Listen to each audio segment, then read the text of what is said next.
It's the Mike's Wooden Things and Stuff show. It's not a great song.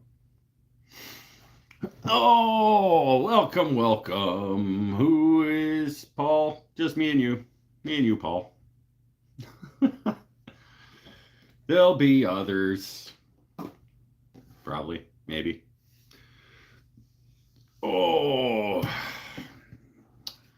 how are things to my friends who are here? There are three of you here. According to the number on the screen, more of you will come shortly. Theoretically. Right hand shot. Steve. How are you, my friend?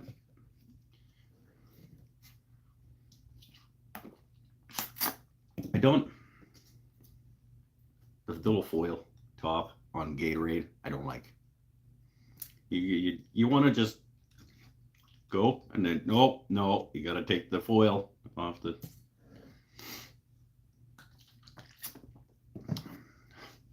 Not sure there's a better system. I'm sure if there was a better system, they would have incorporated it by now.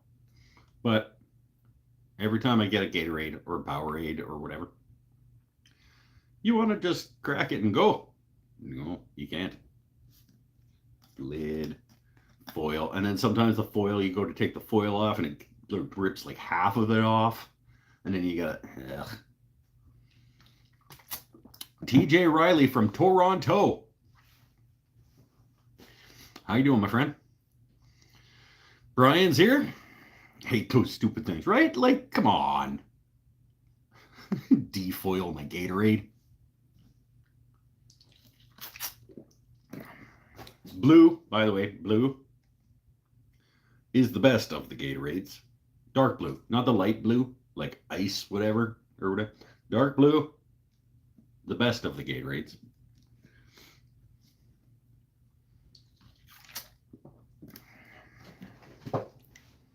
But the best of that type of drink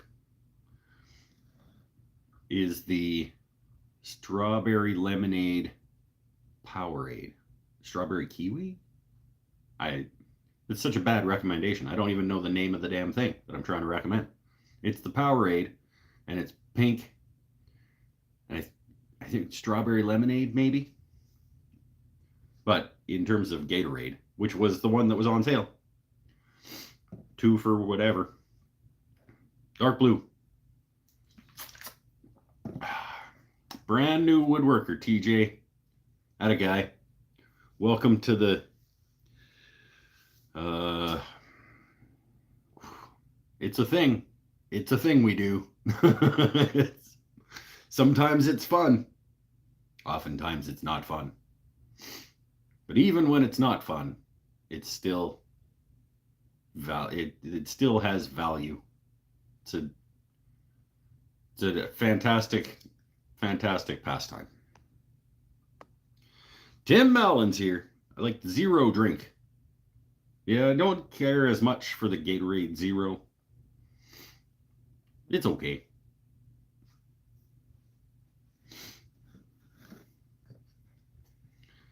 Found it's a great way to blow money on tools. Those tools are an investment. You're not blowing money, you're investing in yourself. It's all about how you frame it. You're not blowing money on tools, you're investing in yourself and your enjoyment of life. These are valuable things to spend money on. And sometimes you can make things with those tools that then other people will pay you for. This entire shop, since you're new, this entire shop that we're sitting in right now was paid for by this shop. It took a while to get to the point that it's at. But I invested in a miter saw, a sander, and a drill, some screws and some sandpaper. And then this shop perpetuated itself from there. So I sold stuff, put that money towards the shop, bought more stuff, upgraded stuff, and now we have the shop that we see today. Other than, Christmas presents, birthday presents, stuff like that. I don't have children, I have tools. Dude, those are your children. You have to nurture them.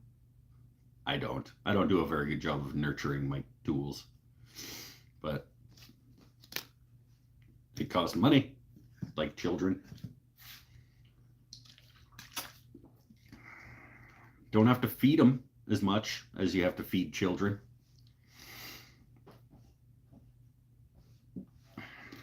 So that's good. They don't complain as much as children do.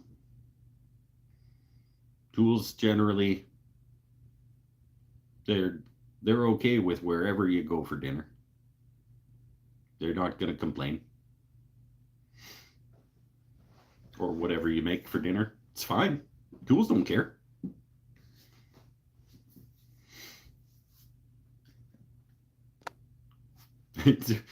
The title of this show should be Tools Are Better Than Children. Don't have children, buy tools. I'd like to see you sharpen a child. I'll go get him. I will make him sharp. Actually, he's pretty sharp. He's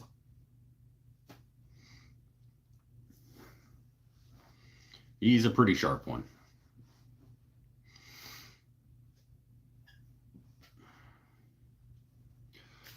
Oh, how's everybody doing this week? Anybody making anything cool?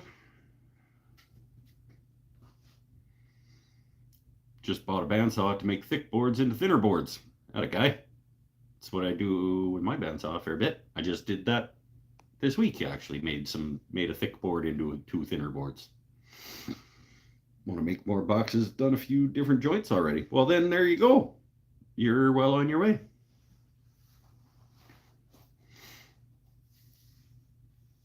I did some wood burning this week, and I had to teach wood burning class. So I thought, you should probably learn wood burning if you're going to teach that class. And so I resawed a big old cedar fence post, or not a fence post, fence slat. One of the fat, cedar slats. I got the end of it over here.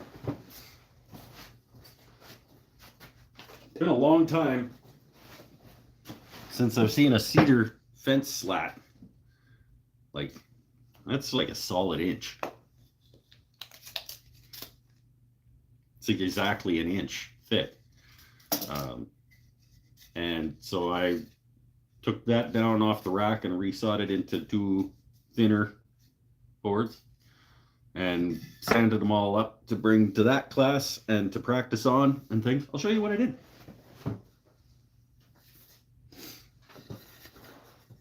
This is my wood burning practice that I did before I taught the class. So that was cool. Actually, I only got her done before the class, and then Link I did during the class. But no, not bad, right? Yeah. So that was my, maybe make it into the top of a box. I'll make a nice little box top.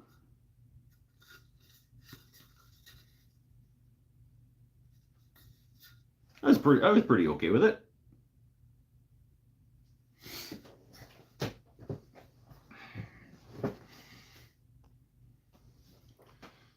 Holy crap. Hey, Marvo's here. How you doing, my friend? Link and Zelda, that's right. So yeah, that came out of like cedar fence slat that I had up on the shelf, and I brought all the rest of the cedar bits down to the shop, and I taught wood burning today. That was fun. Should we do the Mike's never had this food before? Let's do that. I'm pretty hungry. And I have an interesting one for you guys today. It's going to be especially interesting to my American friend, well, to any non-Canadian friends, because I don't. We'll get into it in a second. Let's get the graphic.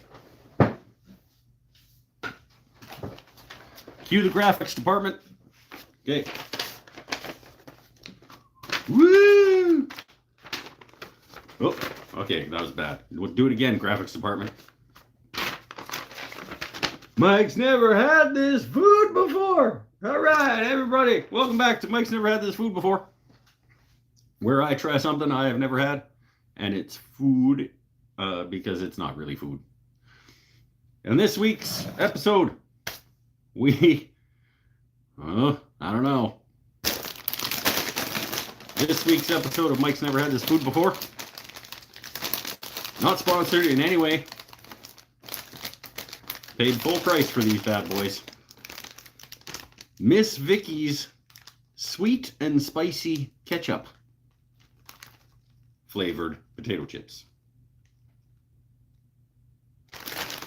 Crafted with care since 1987. That doesn't sound like it's that long ago, but it actually is a little while ago. Sweet and spicy ketchup flavored. The reason that I said that my American friends are not going to understand this is because I don't know that you guys do ketchup chips in the States, do you? Like ketchup of any kind chips? I think it's a fairly Canadian thing to have ketchup chips. Let me know if you've had ketchup chips before. Or if you just think that's super weird. In a way, it's pretty weird, but we grew up with them. Ketchup chips of various brands. Dear potato chip lover, I don't know if that's really addressed to me. I'm not a lover of potato chips. I do enjoy a good potato chip. The first bag of Miss Vickie's potato chips was created in Canada in 1987. Oh, so it's Canadian. Yeah, okay, Canadian brand as well. I didn't know that. I didn't know Miss Vickie's was Canadian. They're still kettle cooked one batch at a time using select farm-grown potatoes. Okay, well, I don't know that any chip is made without farm-grown potatoes, but whatever. We crafted this recipe with care using quality, simple ingredients. We use special packaging so the chip stays crunchy. They did the bags that Miss Vickie's uses are really loud. I will give them that. They are definitely a loud bagged chip. This is not the kind of chip you can smuggle into the movie theater because, like, it's a loud bag. Try all of our premium flavors to elevate your snacking moment. All right, let's try the sweet and spicy ketchup Miss Vickie's chip. Give it a go. Mike's never had this food before.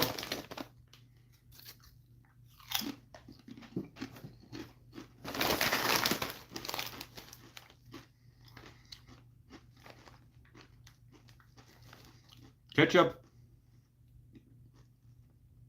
is not my favorite flavor of chip either, so like I normally wouldn't buy a bag of ketchup chips. I really liked them when I was a kid.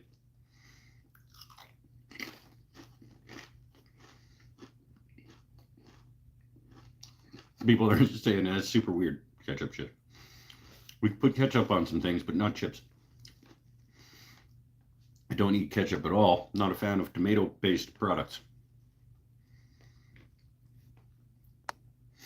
What else? Who else is talking? Do you know the first ketchup wasn't tomato-based? Retrosake Gaming. I don't think I did know that. It doesn't surprise me though.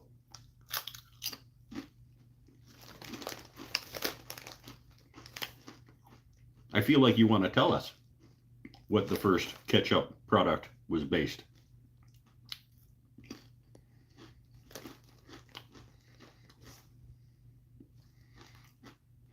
Well, it's a pretty good chip. Like I said, ketchup is not my favorite flavor of chip, but in terms of ketchup chips, this might be the best one.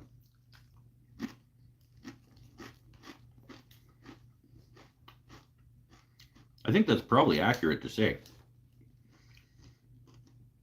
This is, in my opinion, the best ketchup chip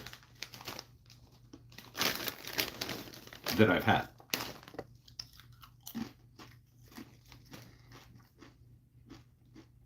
But, as I said, was more of a ketchup chip fan when I was a child. Fermented fish sauce. I gotta turn it to all chat or whatever. Terrible knowledge. I have a crap ton of random knowledge, thank you very much. I just didn't know that. Can't know all of the things. I do know a lot of things. Miss Vicky's is owned by PepsiCo and produced by Frito-Lay. Oh, God. I'm drinking, I think Gatorade is a PepsiCo too, isn't it? I'm having Pepsi with Pepsi? Boo! Boo. But I will give them credit. This is the best of the ketchup chips.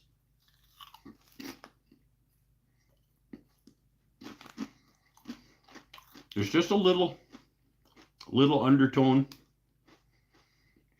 of spice. Sweet and spicy is accurate. There's some sweet, there's some spice. Subtle in both directions, but enough that it makes it better than just a regular ketchup chip. And Miss Vicky's does make a quality chip, like the chip quality itself, no matter the flavor, is very good. My favorite Miss Vicky chip is the sweet Thai chili. I don't know exactly what it's called. It's a blue bag.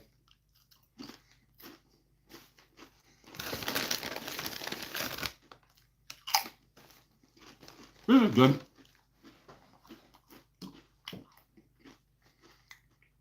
I'm going to give this 2 ratings, I think. And you rate it as a ketchup chip. It's the best. You can't really do a number out of 10. It's the best of the ketchup chips I've ever had. But as a food, as a Mike's never had this food before score, I'll give it. It's pretty good. I'll just say 7. 7.7. 7.7. It's a pretty good chip for not really liking ketchup chips. Well, for ketchup chips not really being my thing. Miss Vicky sweet and spicy ketchup, 7.7. That's a relatively good food.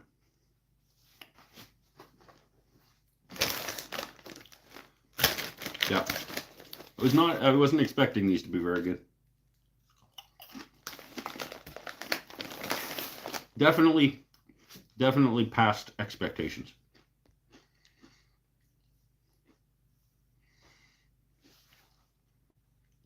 As I've never had them, I would have to start eating them just to catch up on you. Hey-oh! Ah. Ah. That gets a 3.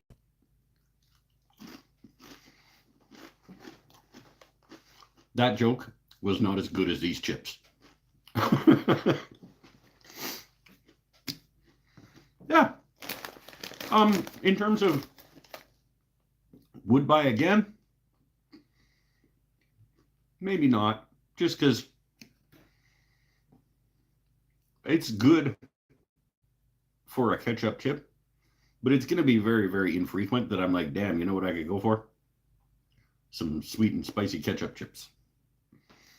So I can't say would buy again, but in a hypothetical situation where somebody said, hey, can you bring ketchup chips to the thing? These are the ones I would bring. So maybe. Okay. would buy again should I need a ketchup chip for some reason.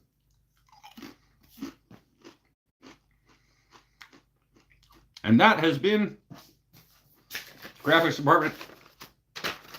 Mike's never had this food before. All right. I'm going to just leave those because I'm going to keep eating them. But Retro Sake Gaming, I've never had a ketchup chip either. Let me know where you guys are from if you're new.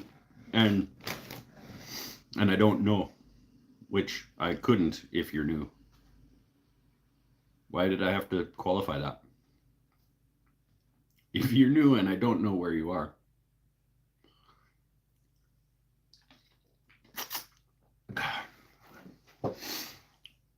Yeah, I don't think ketchup states are an American thing. But Canadians have some weird things that we do. Did my thumb number just go down? Did somebody just unthumb? Why are you here? Oh, maybe they showed up and they were like, oh, this guy. And then they, boo, this guy.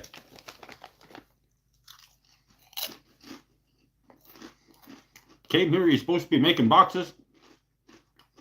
He's talking about ketchup chips. Unsubscribe. Angry typing.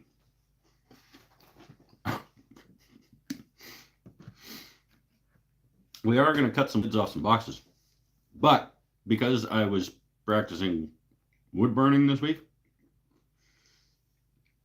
I haven't got the final scuff sand done on these yet, so we got to do that too. Maybe I'll do that while we're sitting here. You guys don't mind if I do a little bit of sanding while we're sitting here, do you?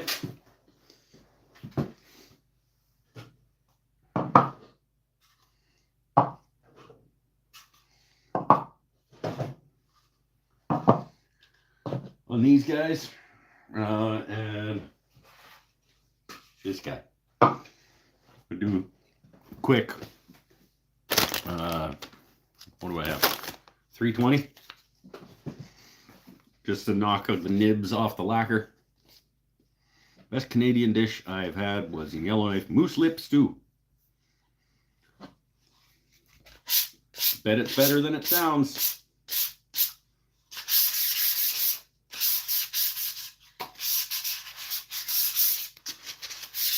Just smooth out our nibs from our lacquering.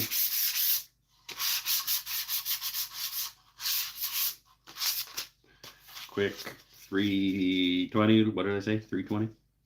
Yeah.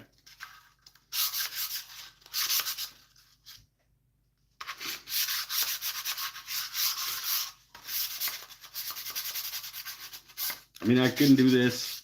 I could cut the lids off and then do this, but it's just easier to do as a one-piece deal.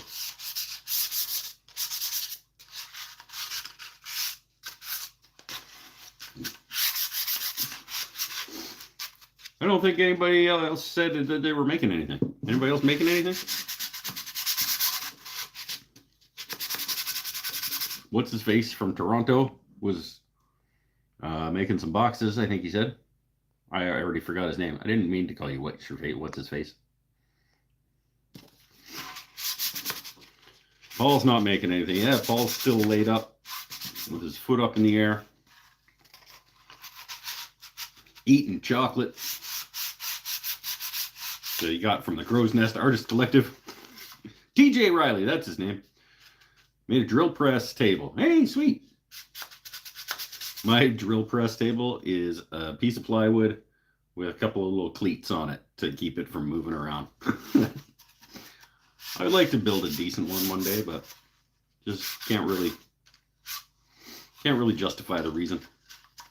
Can't justify the reason. Oh, you're making... Oh, John Fisher fixed an old chair. That's a valuable use of time. What a guy.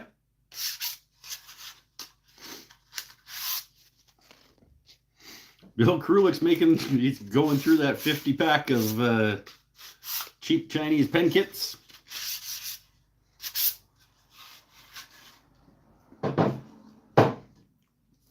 was good chocolate and toffee, even though it was melted. Yeah, well, you can't really blame the crow's nest for it melting. I mean, you're not going to send a single chocolate bar in like a refrigerated, like with a bunch of dry ice and stuff. It was pretty funny though. He sent me a picture. He's like, "It's got a little melty."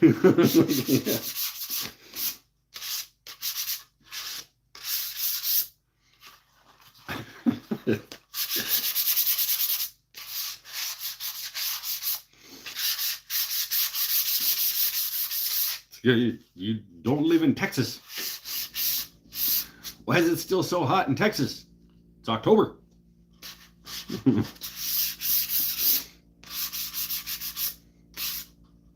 That's dumb.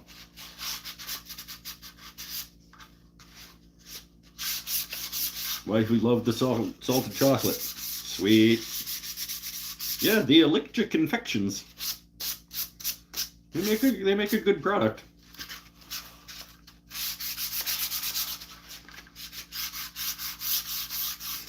I thought you were buying you bought the English toffee that had the nuts and stuff in it. I thought you were getting the toffee, like the little pre-wrapped English toffee salted caramel type things. But we didn't have any of those. Those are damn good, those things.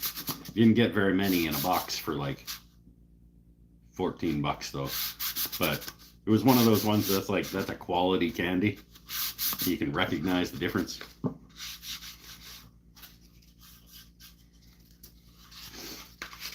Like it's no Macintosh caramel or toffee.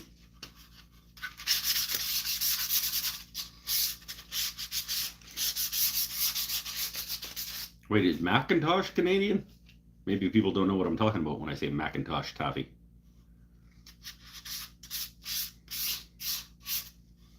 You guys get Macintosh caramel toffee down in the States?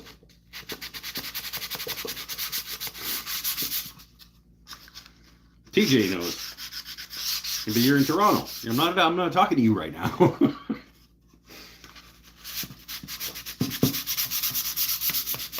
What do you do in Toronto, if you don't mind saying? Other than learn wooden things. Starting out to learn wooden things. It's a Nestle product. Yeah, I know. I haven't had Macintosh for a long time because it's a Nestle product.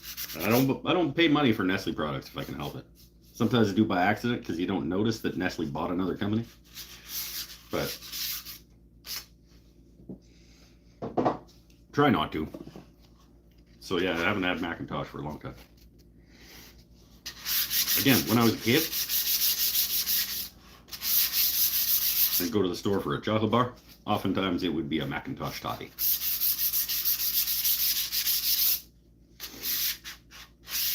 Retired. Actually, I live in Cobourg, but you probably don't know where that is. That is one of the areas of Toronto, or just outside Toronto, that I don't know. I know a few of the little suburby bits of Toronto.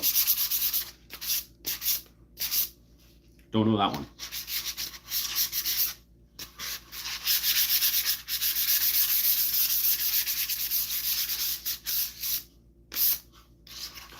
Eventually, I'll get all these smoothed out and we can lop the tops off them and see what's inside. Some of you have not seen what's inside. Some of you were here when... Oh, none of you have seen what's inside these ones. You know what's inside those ones. But I did these ones while nobody was watching. You don't know what they look like inside.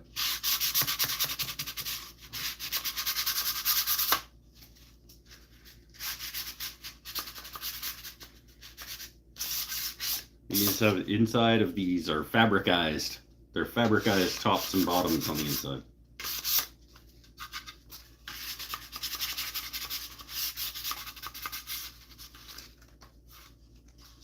You get it?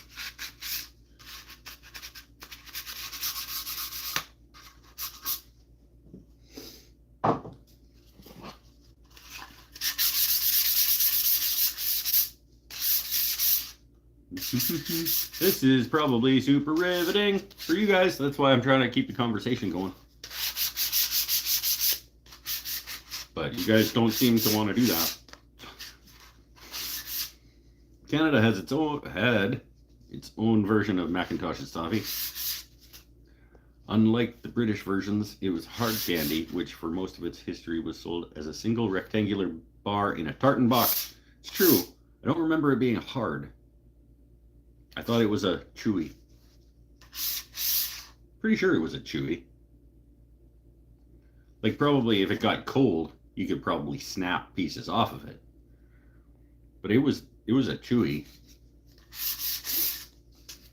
Oh, he's still going. Well, look. More recently, circa 2008, the Canadian product is individually wrapped and manufactured in Switzerland by Nestle, boo, and licensed for sale in Canada by Nestle Canada, boo. However, the wrapped version is soft and more akin to a caramel. Yeah. See? Recently, 2013, Nestle Canada, boo, has been distributing an apparent recreation. I wanted to say recreation. I was like, that ain't right. Of the hard Mac bar, though thinner and wrapped in foil. He's still typing. It contains sweetened condensed milk as the main flavoring and has less of the creamy flavor of the original Canadian Mac. Nestle Boo does not distribute the toffees in the US. Okay. May be ordered online for delivery or found in specialty candy shops. Thank you, Mar, for the fact check on the Macintosh toffee.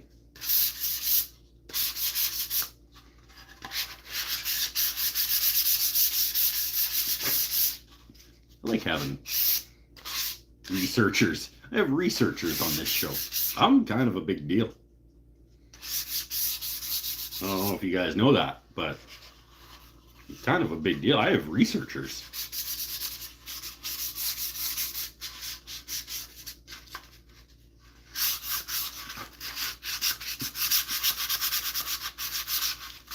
Volunteer researchers too, because I don't pay them.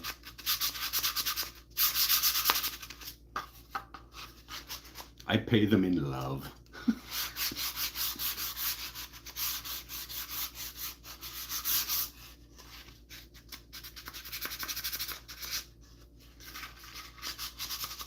There we go. That's the story behind the Macintosh toffee in Canada.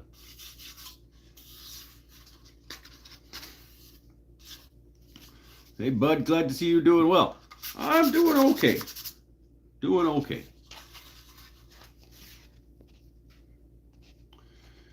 Mark. Is that my buddy Mark that's just over there? Or is that a different Mark? You just have one name, so now I don't know if you're... Like, are you my buddy Mark? You used to come and play darts? A different one. Okay, good. I mean, doesn't matter, but...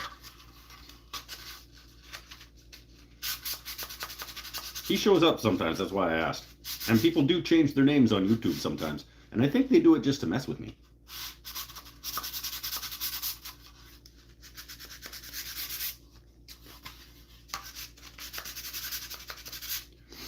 I'll play darts with you, but I'm no good at it. Well, neither was he. And to be fair, neither am I. But it was fun.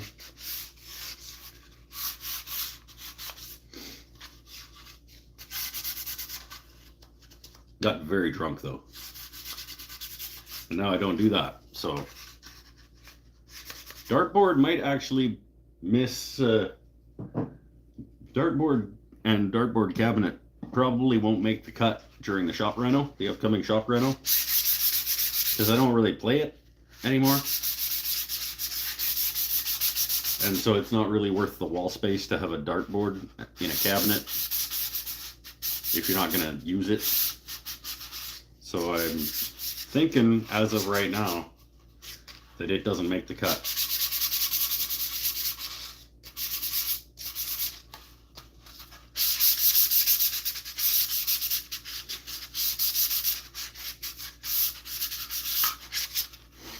we'll see. Got to finish these damn boxes, and then I think it's just about time. Then I think it's just about time to shut the shop down, get the reno done so that I can gear up for Christmas market stuff throughout November.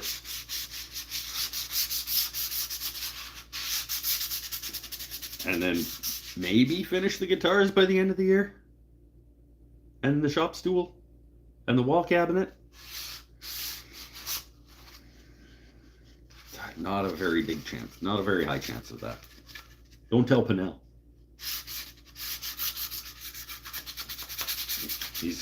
He's all on me about the resolutions, where they're at, and blah, blah, blah, blah, blah.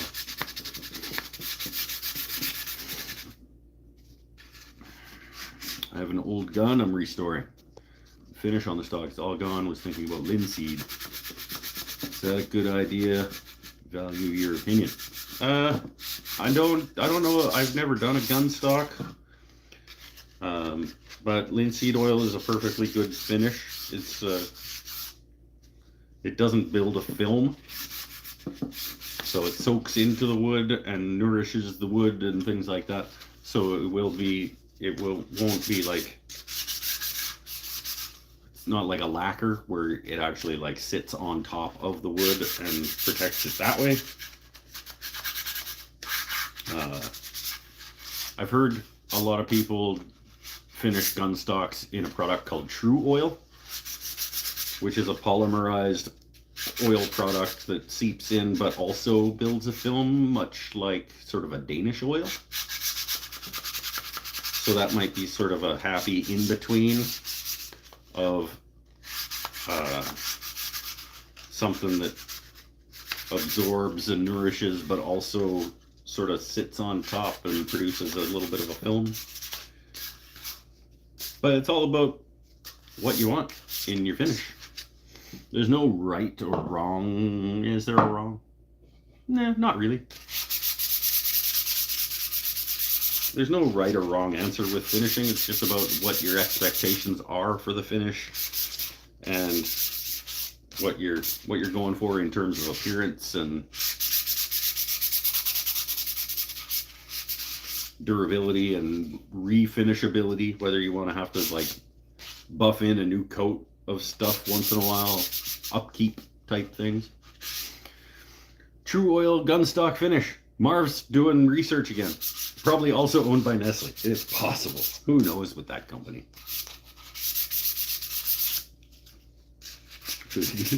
Nestle product. True Oil gun stock finish. Could be. Fucking Nestle.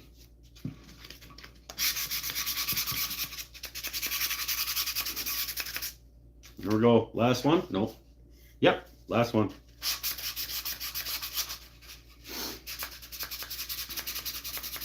Pepsi's the best. Pepsi can suck it.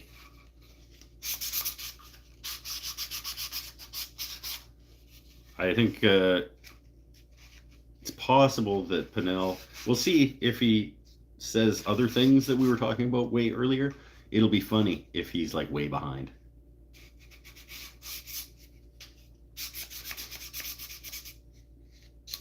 I hope he's way behind. And he says something. He says like, any minute now he's gonna say something about like, yeah, I don't really like ketchup chips either. And then we'll know that he's like way behind.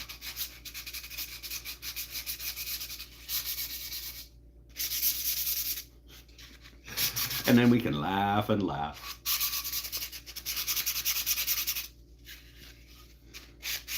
Of course, now he's gonna say that, even if he's not, to make me think that he is.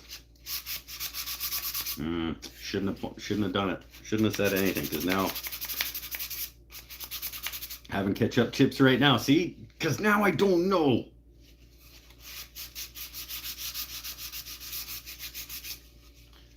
I knew I shouldn't have.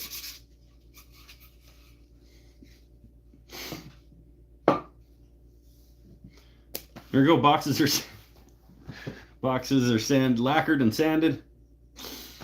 Let's rip the tops off of them. at least a couple. I don't know that I feel like doing 11 boxes.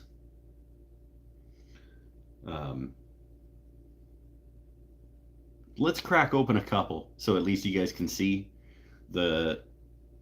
how I go about it, and the fabric, the little pop of color on the inside. In case you're unaware, I will mention it again. One of these boxes is going to be a giveaway at patreon.com/woodenthingsandstuff. One of my supporters over there is going to get one of these sent to them for nothing. Well, not for nothing. For financially supporting what I do here. Yeah. Probably I'll probably do it with whoever is a paid subscriber as of, because I want to put out a video on like, yeah, there's a giveaway over at Patreon. So it'll probably be like anybody that is a paid subscriber on the 1st of December. We'll do the draw. And then I can send it out. It'll be there by Christmas or whatever. Okay.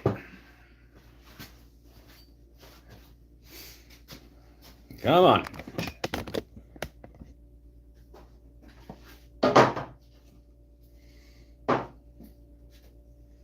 Let's lop some tops off some boxes. Let's find my goggles first. Safety. So what I'm gonna do is I'm gonna raise my blade so that it's just poking up above the top of the edge of the box. And then I'm gonna do the long sides. And then I'm gonna lower the blade just so it's just below the box, so it doesn't actually cut all the way through. And I'm gonna do the short sides.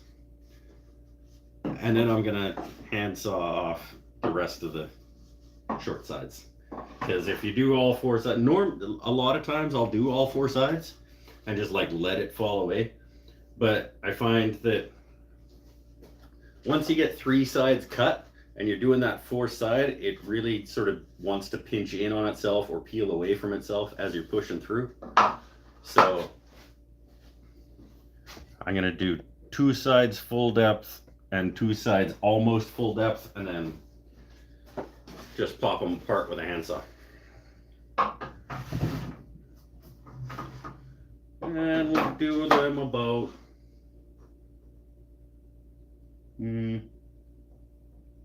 there-ish. We don't measure things here on the Mike's Wooden Things and Stuff channel. So this is approximately that much space that the lid is getting. And let's make sure that we're doing the tops. I guess it doesn't much matter except for the ones that are branded on the bottom.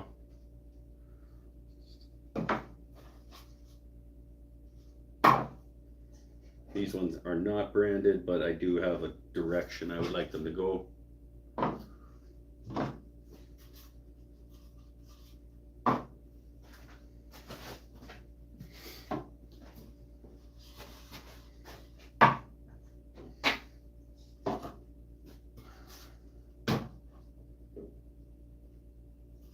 Okay, these ones are all set. All right, let's lop some tops off.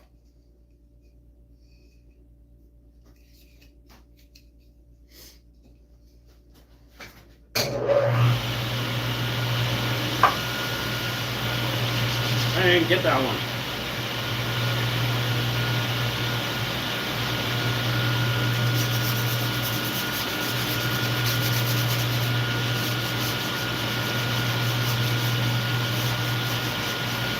This one top of one box.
Getting a little bit of like blowout on the back end of some of these. It is what it is. There are ways to mitigate that I have not done.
And we're going to just lower it just a titch.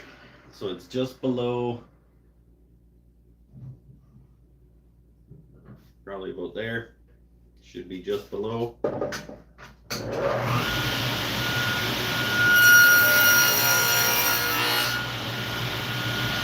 Yeah. Just leaves a little sliver in there to support it.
Oh, that was a bad one.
go. Now we can grab, I don't know, that guy. And we can just go.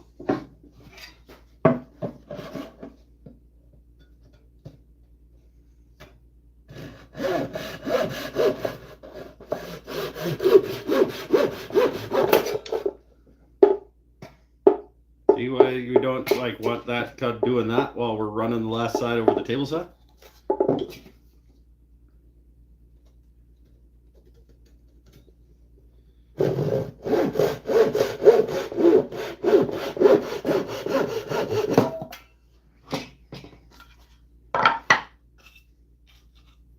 And we can just get rid of this little excess bit here and there. Ooh, see? That's kind of nice. I should have probably marked these before I cut the lids off to make sure that the tops are going back on the right way. Whoops. Normally I do that.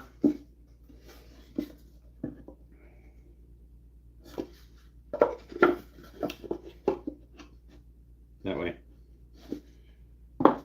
So we'll do that with these ones. Just a quick boop, like that, little pencil mark.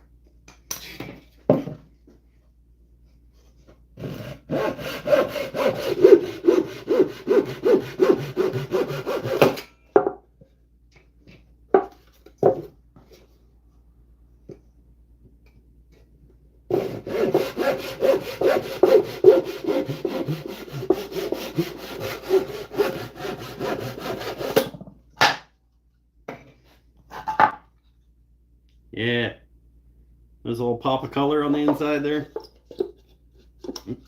Okay. Inside reveal. Yeah. Nice spray lacquer case. There you go. Takes me back to when the finish was going on and stuff on the lathe. Yeah, right? Be funny if one was filled with glitter. Yeah, good call. Woo. Always turn your table saw on before sanding. It's true. It's exactly right. Oh, Mikey B is here. Look out. It's like opening a geode. Let's do one of these ones. I'll show you one of these ones.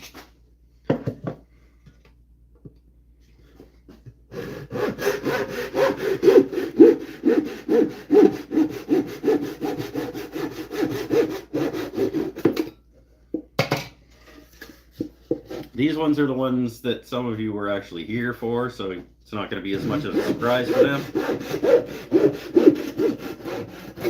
But not all of you were.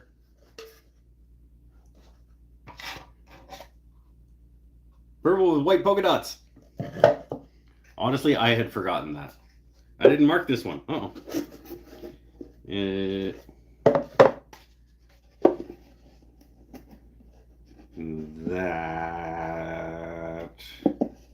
That one.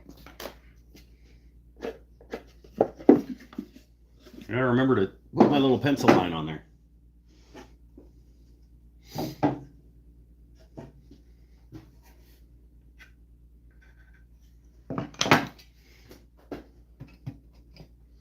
I guess we're gonna crack open all of these boxes tonight, because I mean now I'm going, so might as well. I was kind of thinking I might just do a couple, but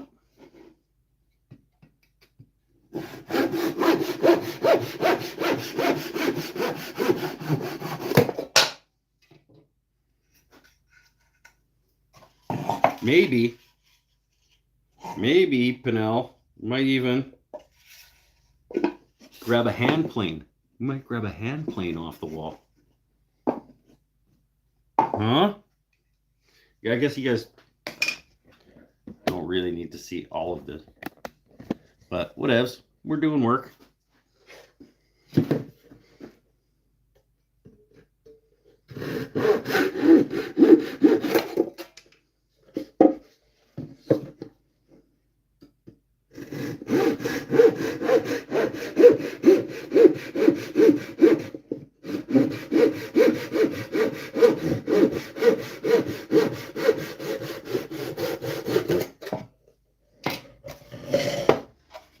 Didn't mark it.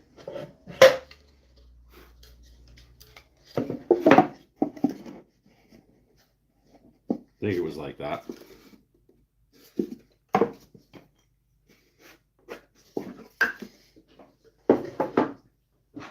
You guys are supposed to be helping. Why'd you let me cut that lid off without marking it? I'm just going to do the rest of these.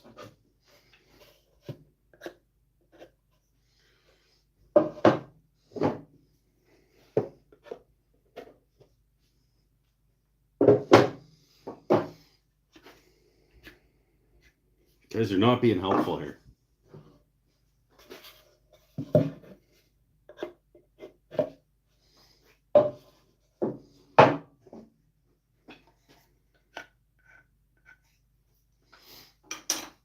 Alright, now I don't have to worry about remembering.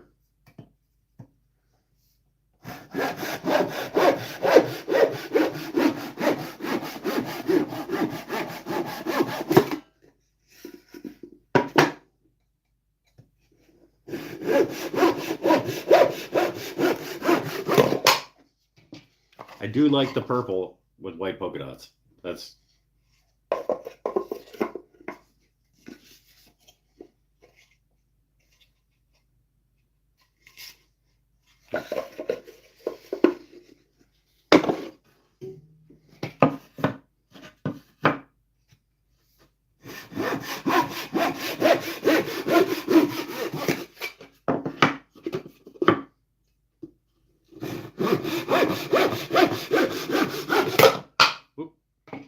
I don't know, what do you guys think? That's a little busy for me.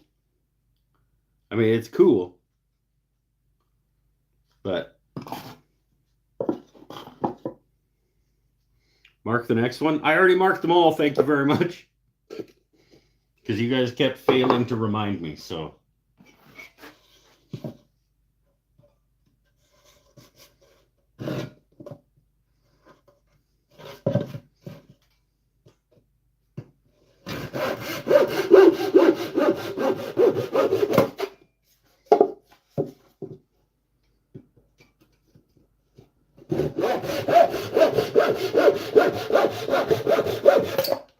And these ones, these guys, I think, the ones that are like 4-ish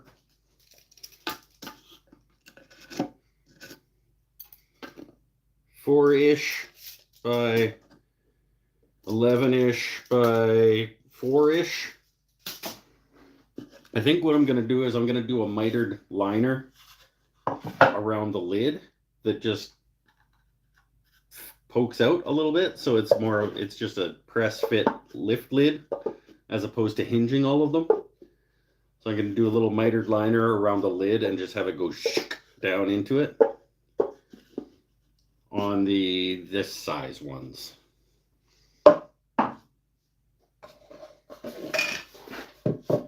And then everything else will get hinges and latches, and possibly magnets somewhere.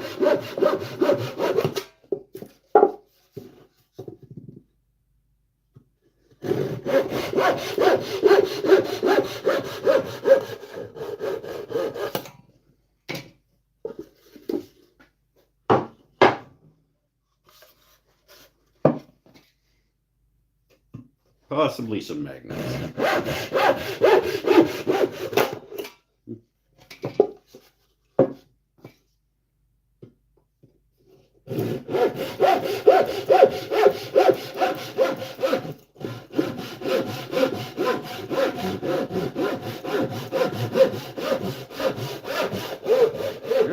There it is.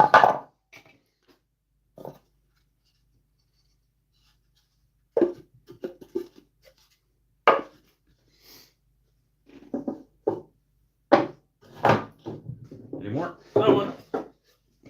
Still more. How many damn boxes did I make?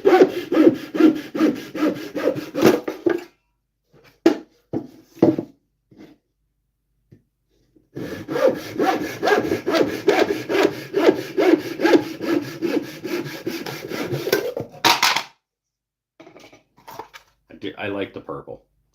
The purple opposite the yellow heart, or the yellow cedar with the Purple Heart splines. That's a slick combination.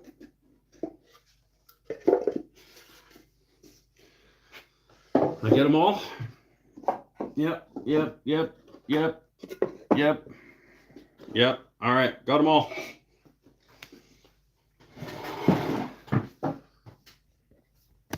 Back to face.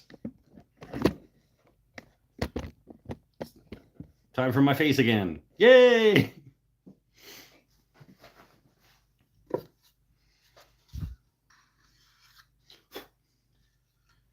Yeah, they'll be nice. These will be nice little boxes for the market table and for patreon.com/wooden things and stuff giveaway.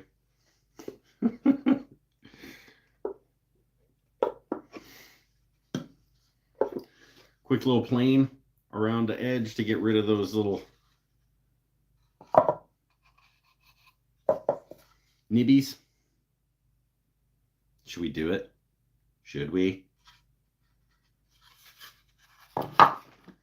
Should we prove once and for all that these are not green screen?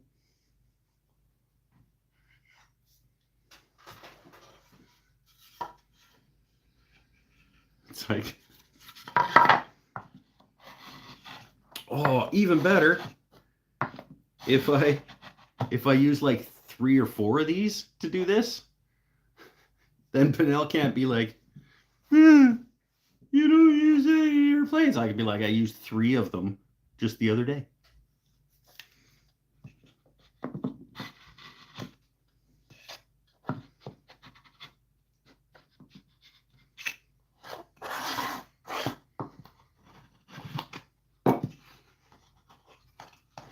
Use the 45.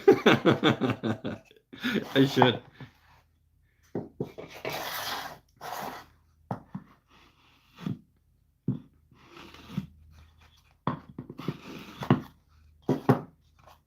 You guys are just watching my face while I plane. Because I have tripod issues. There we go. This one I already did.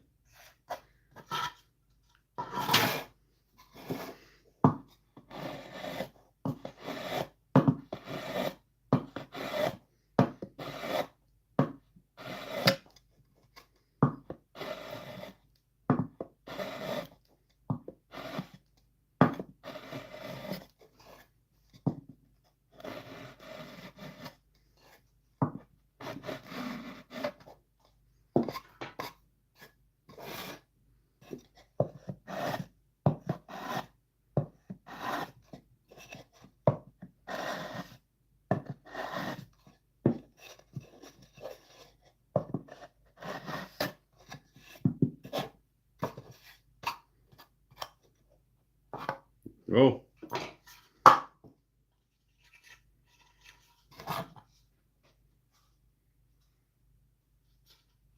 Oh, that one did. That's the one I didn't mark right at the beginning. I thought I marked it after I did it.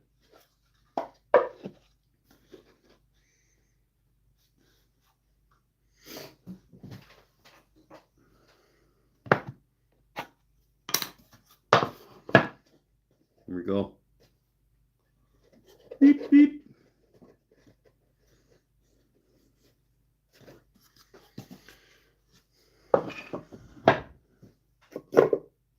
Ooh, what kind of spider is this?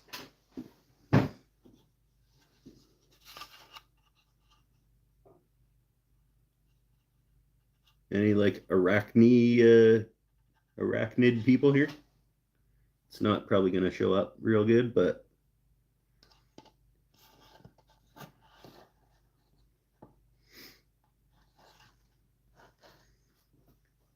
I'm going to get them out. Come on. Climb on, yo. Climb on. Okay. Climb on. There we go.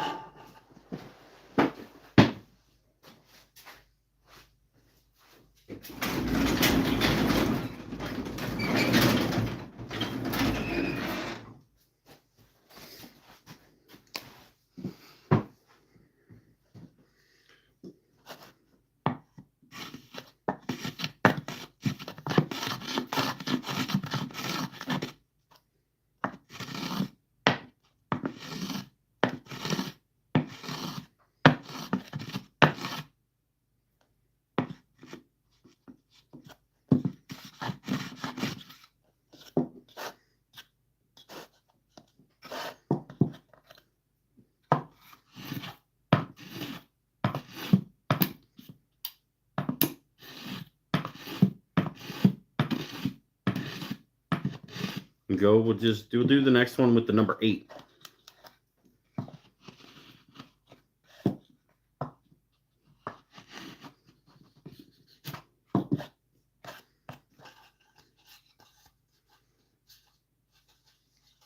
Close enough. Where's my box? There it is.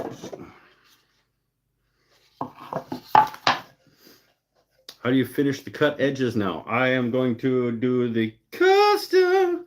No, the song doesn't work for that one. I'm just going to custom liquid wax both the edges and the inside.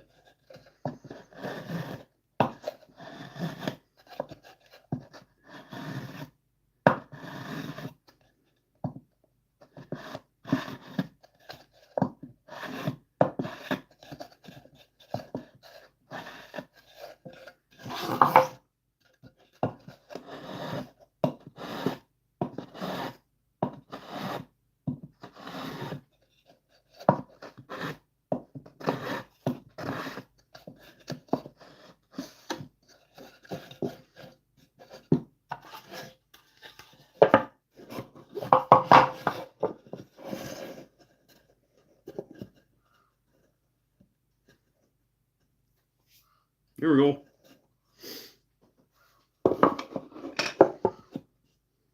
Let's do that with some DX60. Do a little bit of apron playing.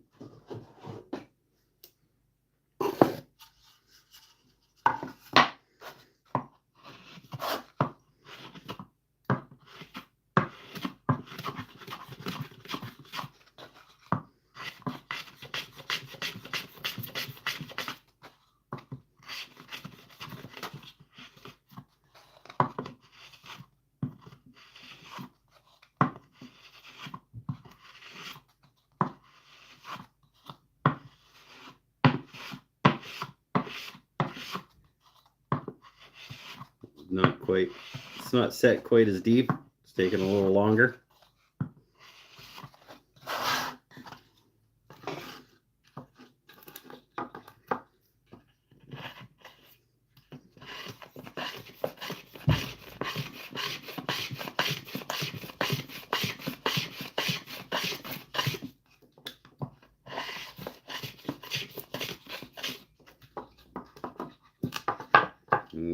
Oh, got a little rip. It's okay. That one I'll just round over a little bit with some sandpaper, I guess, on the inside there.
Yeah, lift lids on these ones, I think, is just like sort of pressure fit down in.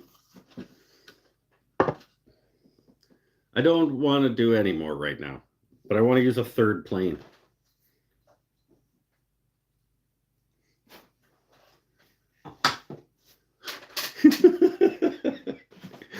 So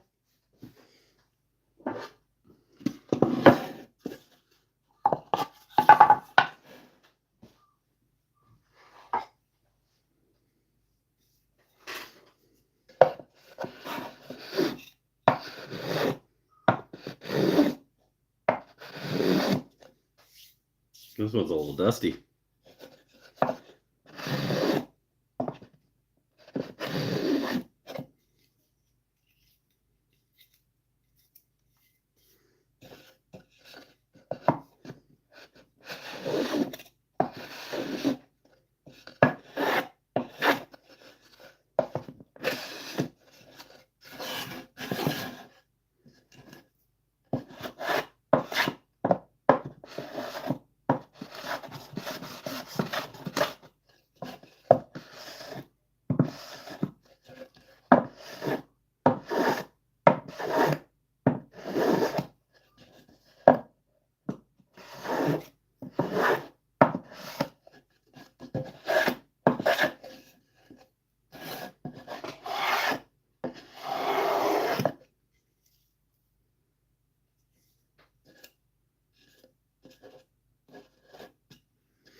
That was cutting a little heavy.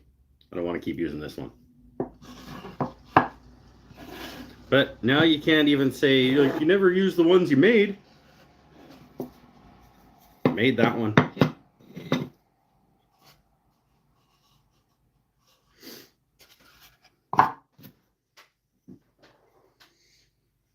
Also, my shop smells better than your shop right now. Let's use...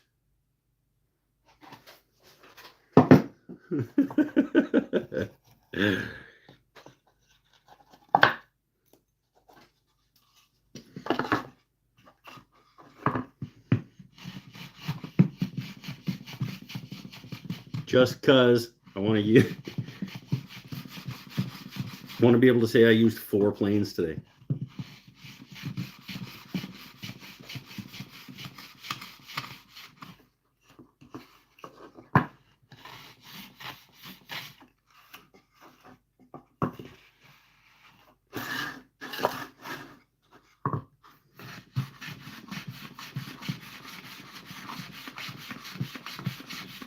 This is my low angle smoother from Veritas. Complete overkill for this job.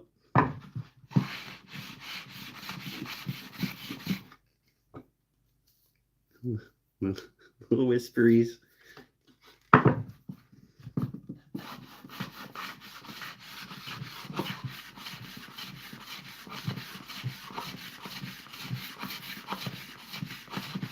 This is cut for a very, very fine, or the set for a very fine cut.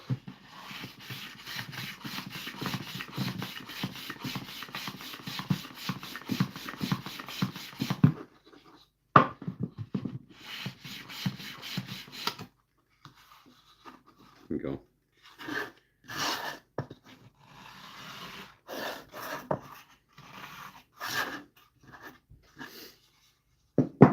Anyway, so that's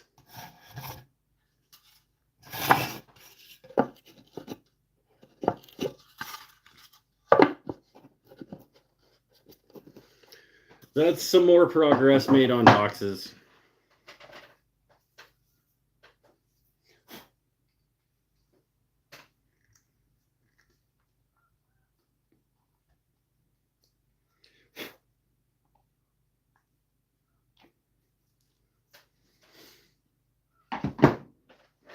There's some more progress made on boxes.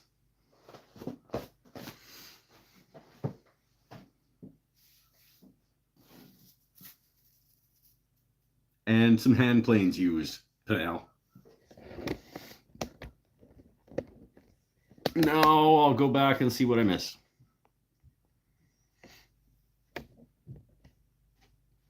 Instead of the table saw, could I use my bandsaw just to cut the lid off in its entirety? Sure you could. And if your bandsaw is good and it's tuned up well, you probably won't even have that much like fixing to happen. It's the only reason I don't do it on my bandsaw is because sometimes bandsaw blades can do a little this.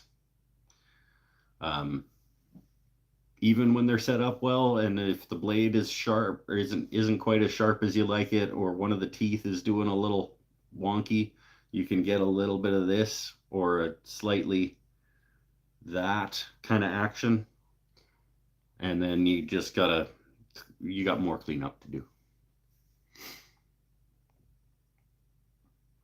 What did I say? Spiders creep me out.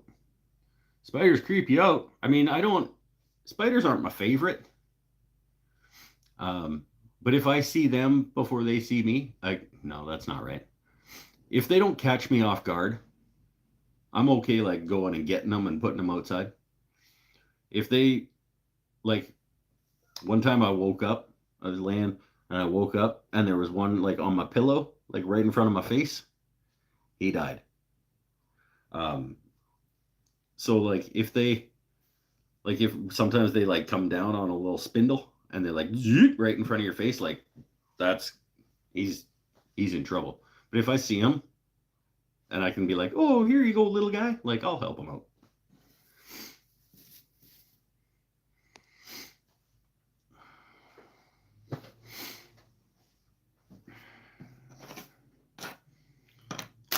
Let's have another chip.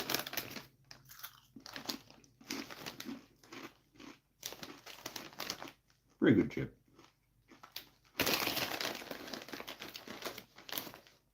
Might have myself one of my dirty smoke ruts.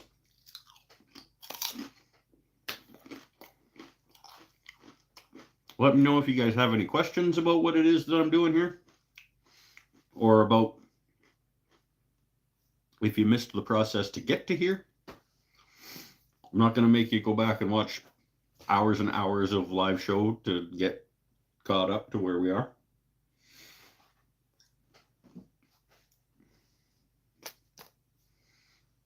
But I used the same process for these as I used for a very well edited, very well filmed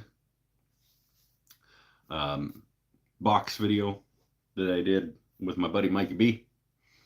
I don't remember what it's called. Something terrible for SEO purposes.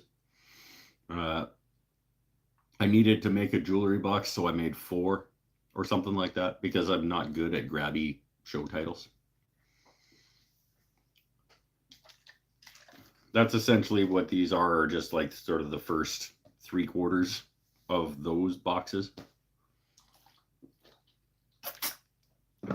Oh, except that I fabricized the inside of the top and bottom of these.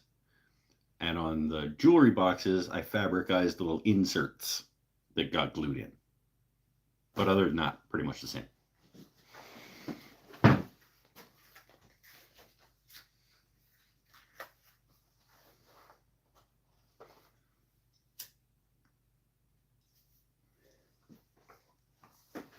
Oh, I should show you guys. I got some books. I got it. You guys got favorite woodworking books? Let me know. I don't know if these are gonna be like in my favorites list, but they do have some cool ideas. And my buddy Brad had somebody give him a big box of woodworking books, and he was like, "These ones I think are more for you." So I've got Practical Designs for Wood Turning by Ronald Seal. It's got some nice little sort of schematics, for lack of a better term.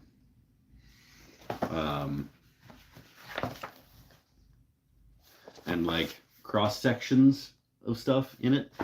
And I have a go through that. Got 400 wood boxes by Lark Books. Like, it doesn't have an author. It's weird.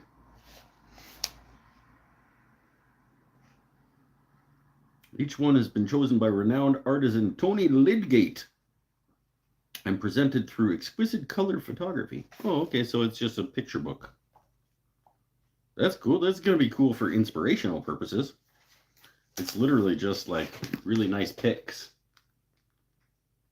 of finished projects. So that's cool for like, and then probably the same thing with this one. Yeah. 500 wooden bowls. These are cool. Like, I need some inspiration for something. I'm just going to flip until I see something. Oh, damn. What? Bud Latvin? Whew. Look at Bud Latvin.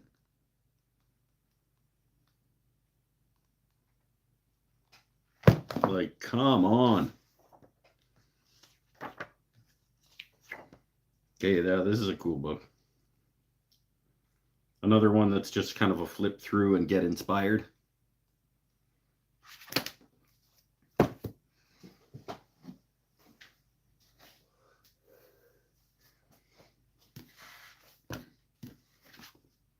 Richard Raffan? Raffan?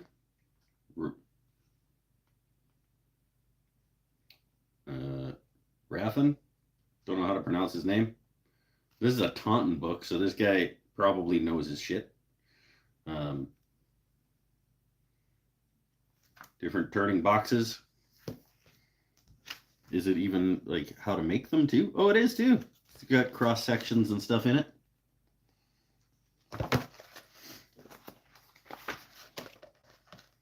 Yeah, I'm liking this. This feels very Taunton.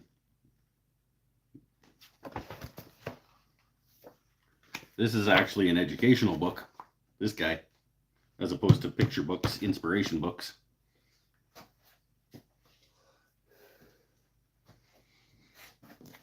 And then this guy, I've already marked a couple in here. This is Turned Boxes, 50 Designs of Turned Boxes by Chris Stott. And I was flipping through and I found a couple that I want to try that seem relatively straightforward. This is the square lidded box. Kind of like that. And we got this guy here, the inset lid.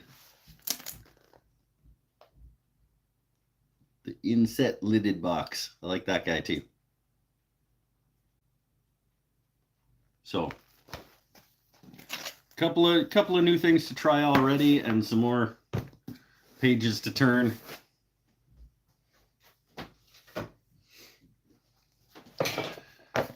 Oh, you're gonna have to build a bookcase. I have many bookcases, but yes, they are full. They are full. I think I need to get rid of some books.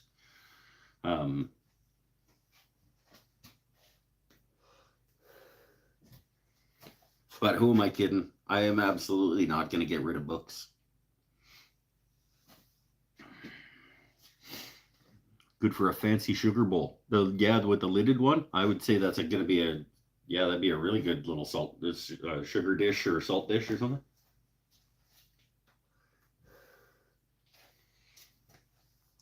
I do not need a full set of World Book Encyclopedias, Britannicas or whatever, like leather-bound encyclopedias. I don't need the full set. But somebody put it on Facebook and was like, does anybody want these before I take them to the dump?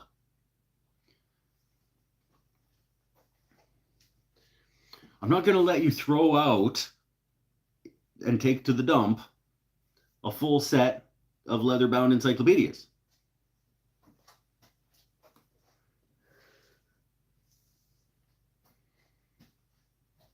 I'm just not going to let you do that. So they are at my house now.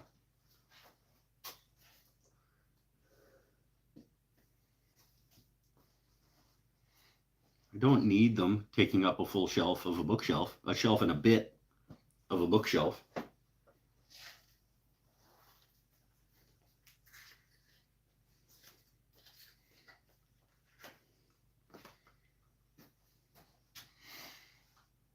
Do you want... Oh, come on, I was just going to pawn it off on you. We have a 1960s version. I don't know what the year was on these, but they're in good shape. You want a set of leather-bound law books from the 70s? from the 70s to present date. Kinda.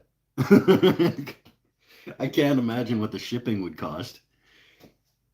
Books are heavy.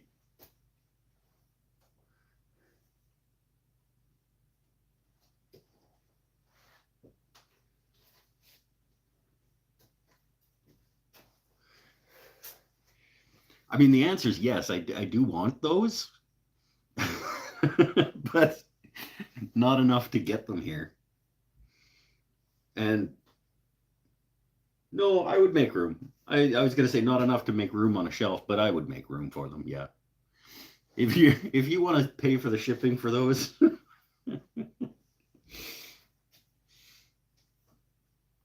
Wait, how many books are we talking about? Should clarify, because sometimes I don't do this. I say yes, I'll take something. That's why I got a big stack of maple slabs beside my house, because my buddy Brad, who gave me the books, said, "Hey, I just picked up some maple. Do you want a couple pieces? I'll just leave them beside your house." And I was like, "Sure." And it's like a stack of slabs. It's nonsense. 40 shelves worth? No, in that case, no, I don't.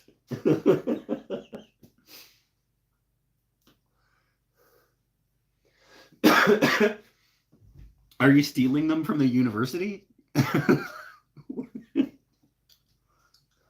Why do you have 40 shelves worth of law books? You're stealing them from the university, or are they just getting rid of them? Is the university getting rid of them? They should have a place to give those.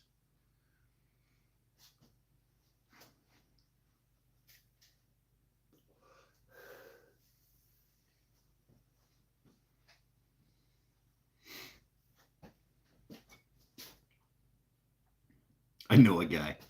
Yeah, I know a guy that can get you 40 shelves worth of law books if you're interested.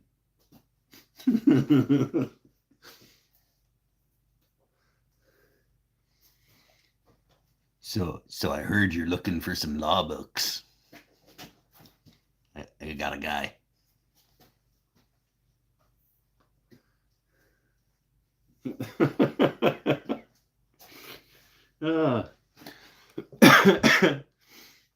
That's. I mean, I still want them. Like, I want to have a place to keep them, but I still want them. I want all the books.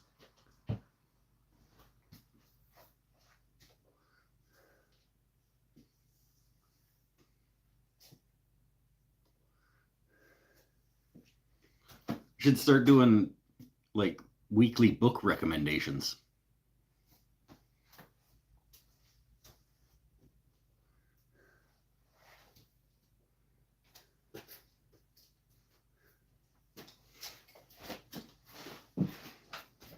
I am relatively well read, as they say.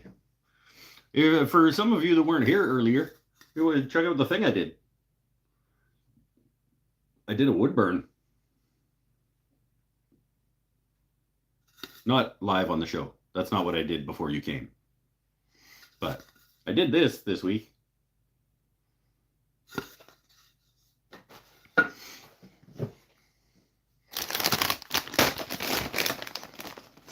Tonight on the show, I cut the lids off all these boxes.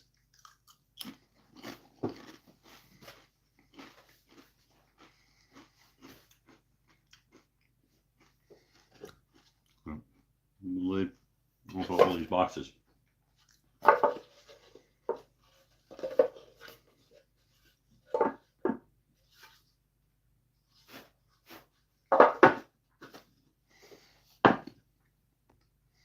Lord of the Rings? No, it's Legends of Zelda. It's Link and Zelda. Link, Zelda.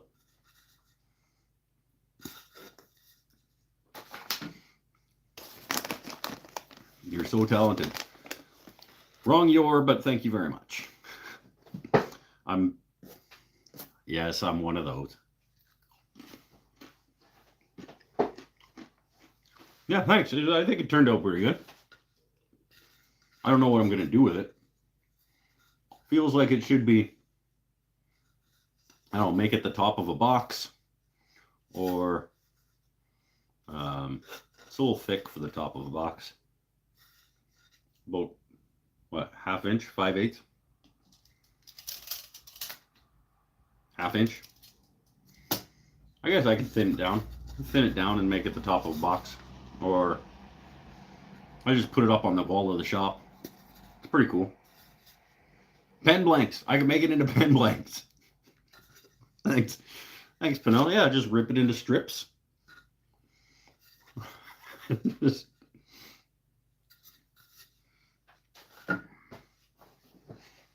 the front of a box. I can make it as, if I do four the same size, like 4 different scenes. Ooh, now I'm liking this.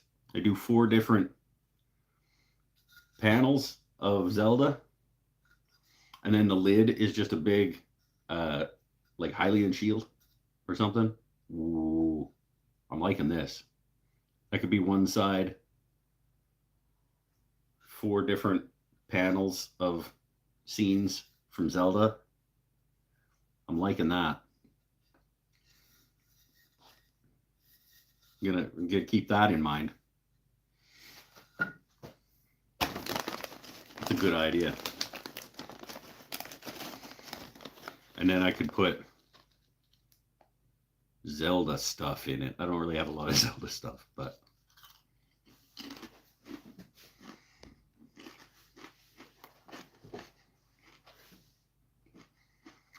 humidor lid. It's pretty small. Our humidor is generally a little bigger. It's about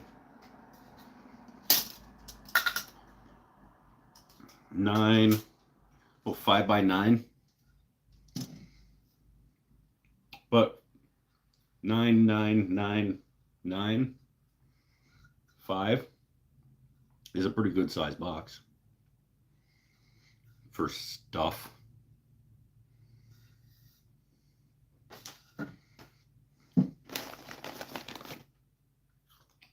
I like that.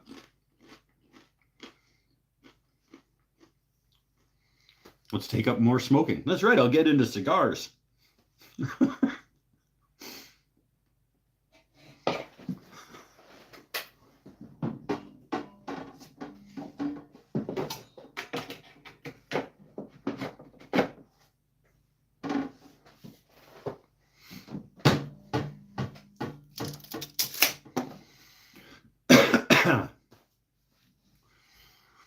What was the Mike's Never Had This Food Before?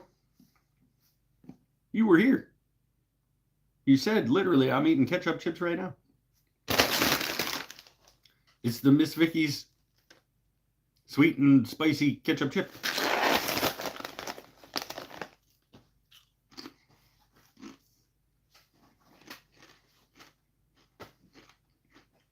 You were here.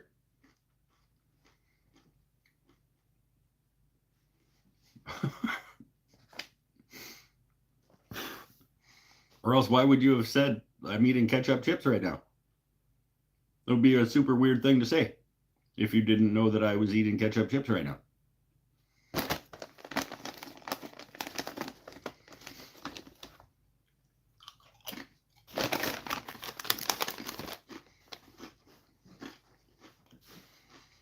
People forget things or have strokes. Be nice, Mike. Yeah, if it was anybody but Penel, okay, they would get the benefit of the doubt. No, not anybody but Penel. Many people would not get the benefit of the doubt on that, but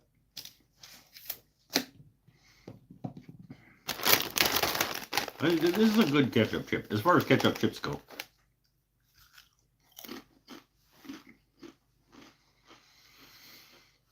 Oh. We can do 2 Mike's Never Had This Food Before. I still got 2 more boxes of those Power Bar, whatever they're called, pure protein.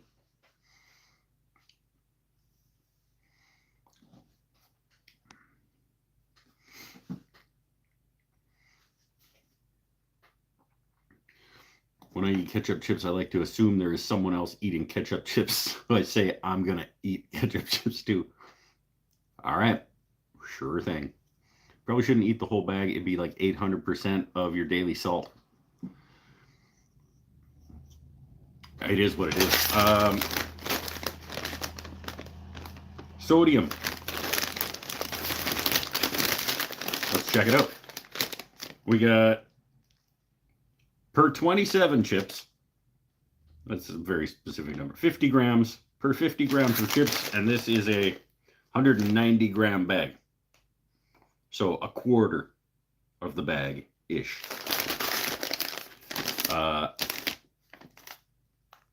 Nope. 14% of your daily sodium in a quarter of the bag. So you're wrong, Marv. Still not good for you, I don't think.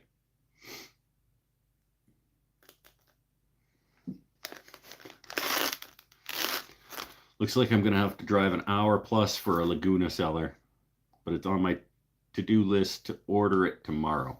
Sweet. Yeah, right on. It's a good lathe, my friend. You are going to be happy with it.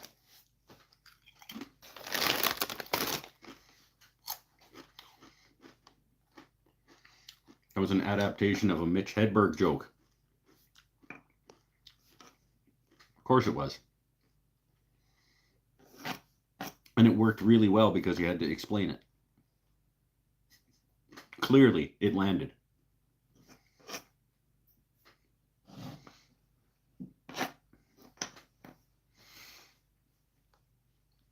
I used to like Mitch Hedberg. I still do. But I used to like him too.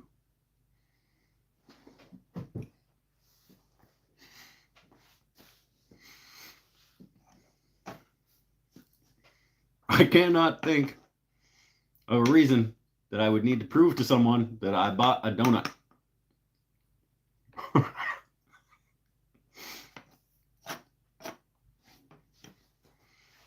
Under what circumstances would I need to prove to somebody that I bought a donut?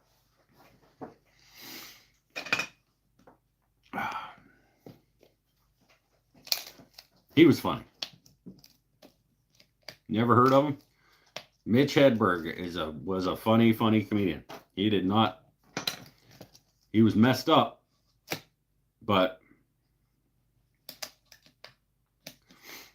thanks for the show tonight. I have to run. Try to catch you live again. We are every Saturday except next week. Next week there's no show on Saturday. Sometimes we do a different night of the week when Saturday doesn't work out, but most weeks Saturday night, 5:45 my time.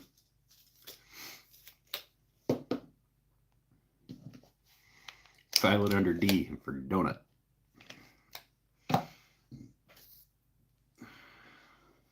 Yeah.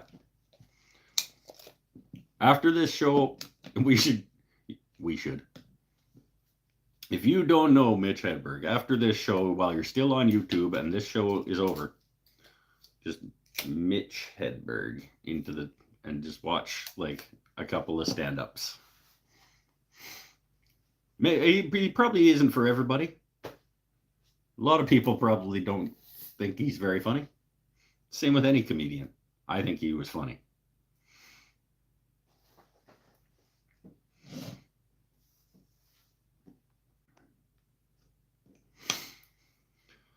Oh, all right. So tomorrow I have to teach again twice. I got to teach resin charcuterie boards, and I got to do a birthday party for children, decorating hats.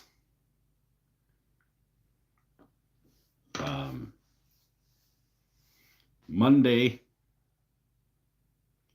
I'll get the rest of these lids ironed out, planed off, find my hardware box, maybe start hinging stuff, maybe do the liners on the lift tops, the little mitered liner that's going to go in there so it goes down in. Maybe next week, because there's no Saturday show, if we do skip a whole week, which would be abnormal. Usually I do a makeup show at some point if I don't do a Saturday. But hypothetically, if I skipped a whole week, next time I see you guys, these boxes might all be done. And then I might be getting ready for the reno. I have to get the place clean enough to do a shop tour video. I want to do a shop tour of the current shop as sort of the before. And then I'm going to film the renovation process as a series of videos that comes out. One will be on, painting. One will be on the new lights. One will be on the new structure of where things live. And then I'll do a post renovation shop tour. So that'll be some fun content. Maybe my buddy Mikey B says he wants to help with the shop reno, and maybe he also wants to be a filmographer. We can do another Mikey B filmed show.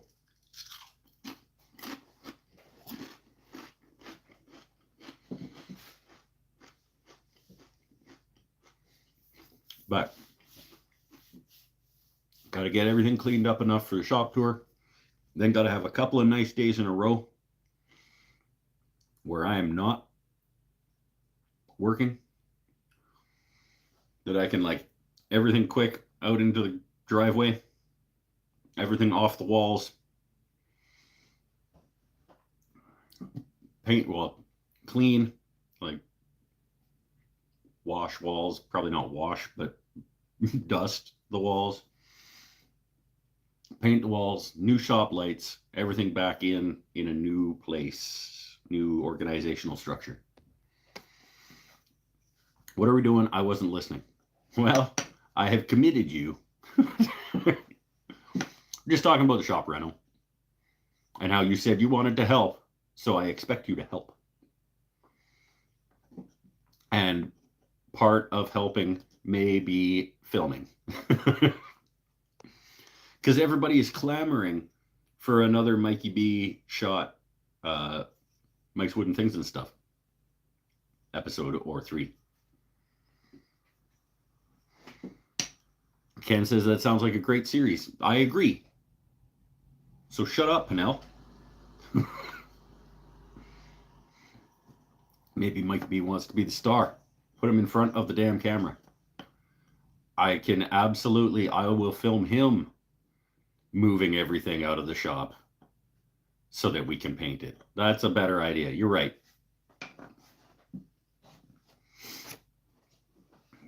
Yeah, better idea.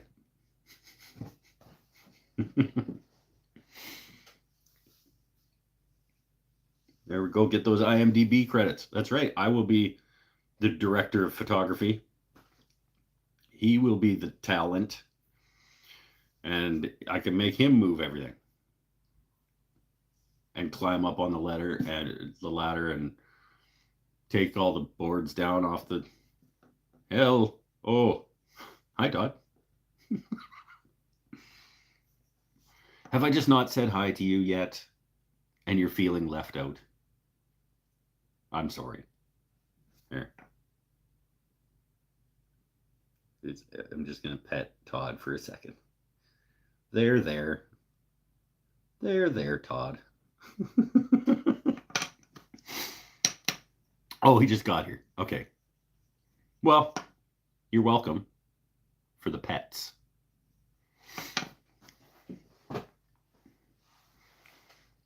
Watching a live from the Philippines? You're in the Philippines?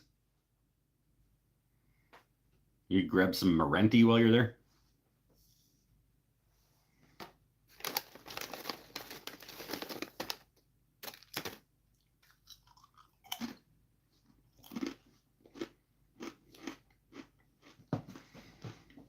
What are you doing down there?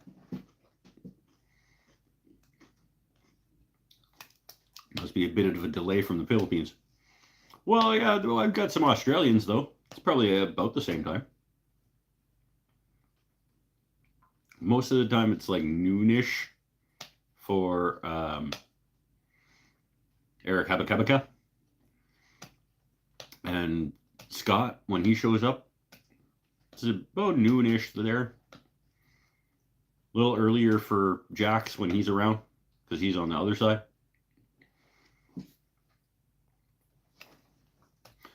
Wife is next to me, so try to be normal. Well, I started by petting you, so I think that's gone out the damn window.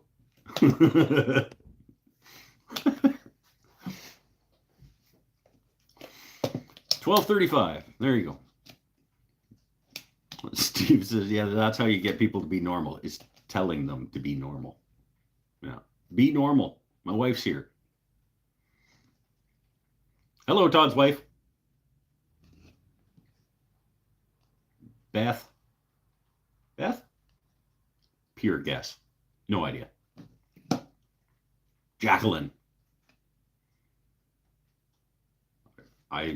I'm going to love it if I get this right. That's 2 guesses. I get 3 guesses.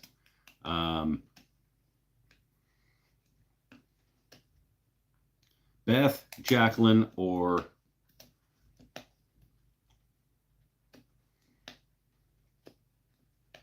Susan. Am I close? No. I'm still in Ohio. What? Wife just got back from the Philippines, so we're watching a YouTuber in the Philippines. So you're not in the Philippines watching a YouTuber. You're watching a YouTuber from, I guess, yeah, either way you say that, it could be interpreted both ways. You are watching a YouTuber who is in the Philippines, while you yourself are in Ohio.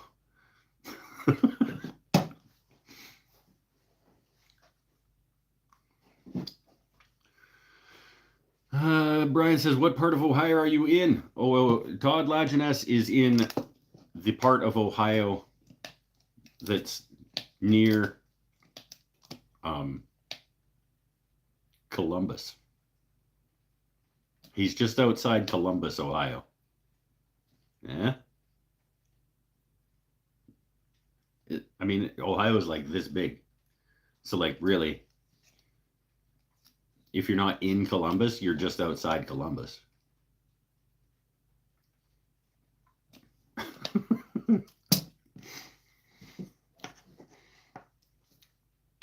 A lot of new names. Did you push Patreon yet? I did mention it once or twice, but as a reminder to everyone who wasn't here, one of these boxes is being given away to one of my supporters at patreon.com/woodenthingsandstuff when they are all done.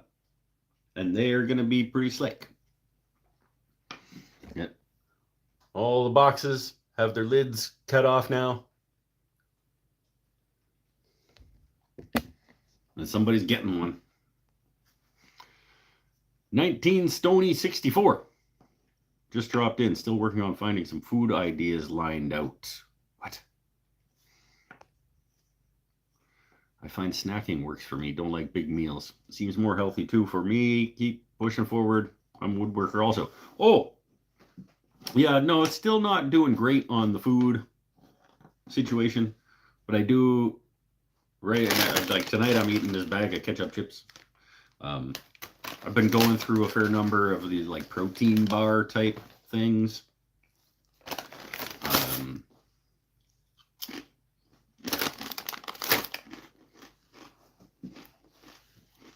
I'll get there. One thing at a time. I'm not drinking. Rule number 1. Focus on that. Deal with other things after.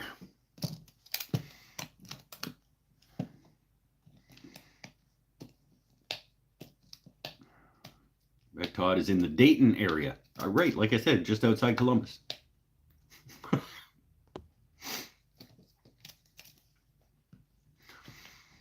Gotta go look at the back of my eyelids. Been up since 5 a.m. and it's later than it is here for you. So, yeah, nighty night, my friend.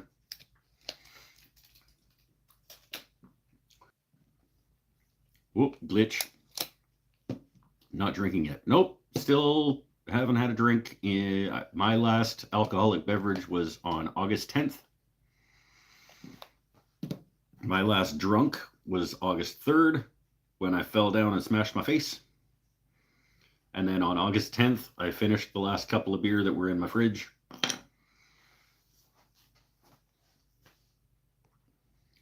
So coming up on 2 months.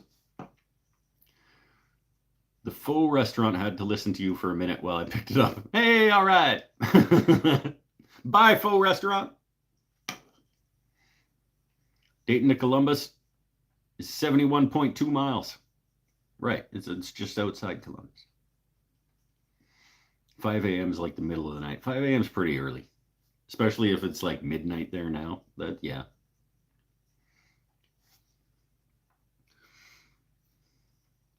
Thanks for the fact check again, Marv. I got researchers. I'm kind of a big deal.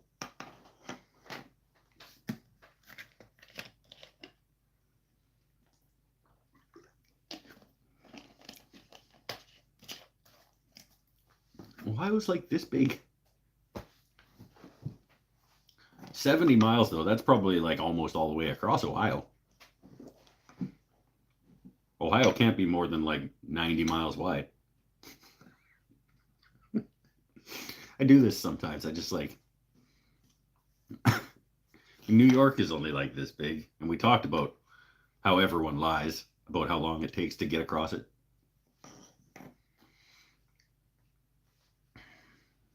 Ohio.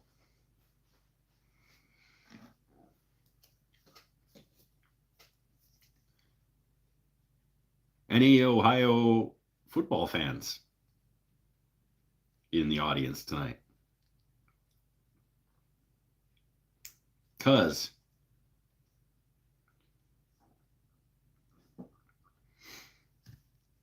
how do we know where Mike actually is? He's probably a newfie just pretending. Nope. If you would know. If you've ever heard a newfie, you would know. I met a Canadian guy once. Was he a newfie? Because you should know that I'm not if he was. Ohio's length and width are the same, 220 miles. Elevation, 850 feet. Is that the average elevation? Because I'm sure there's a little bit of... It's not just 850 feet.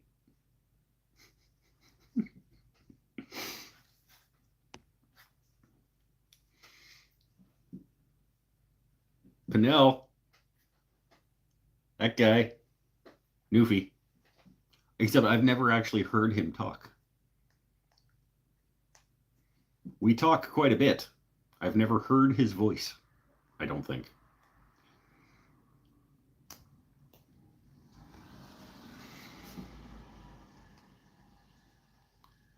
The guy in my class was a real Canadian from Montreal. Well, then, no, he was either a real Canadian or he was from Montreal.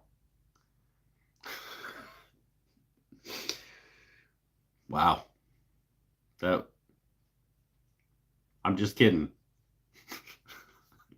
I know some people in Ontario, so he's probably not that far from there. I'm fairly far. I'm farther from Ontario than you are from Dayton by a fair bit. There's a dip near Dayton where it's 847 feet. Oh, okay.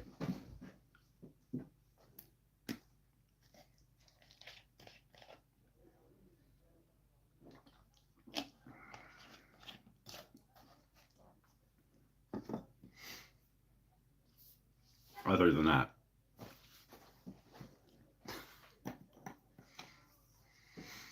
So nobody wants to bet on the Ohio State football? Learned the other day that CFS alert is closer to Moscow than it is to Ottawa. I believe that. I've been to Montreal back in the 70s. I would love to go to Montreal. Montreal seems like a pretty cool place, actually. I've never been. Canada's only this big. Canada, if Ohio is this big, Canada is at least like that big compared to Ohio. If Ohio is like this big, Canada, I would say, is at least this big.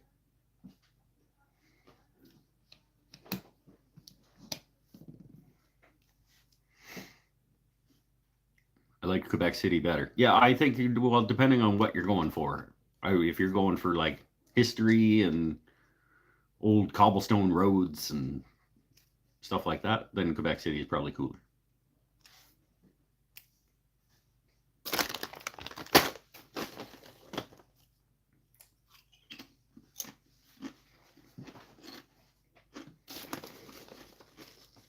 Montreal seems like a pretty good place. I heard Canadians always exaggerate about size.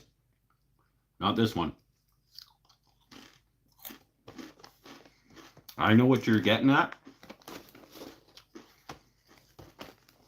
And I will be completely honest with you and say it very, very small.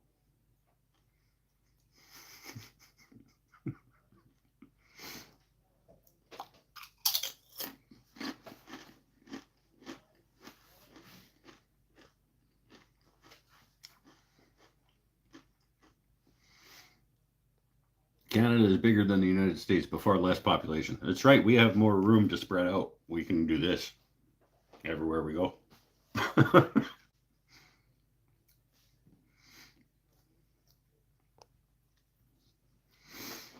Mike was a highly ranked badminton player who traveled all across Saskatoon.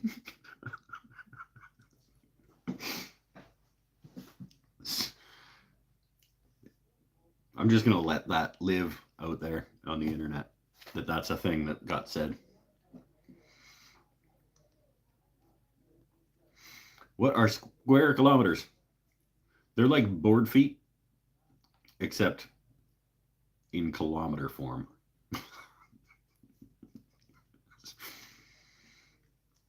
It's like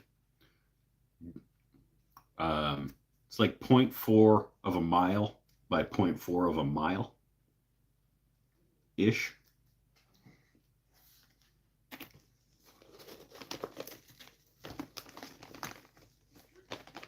That's something around there.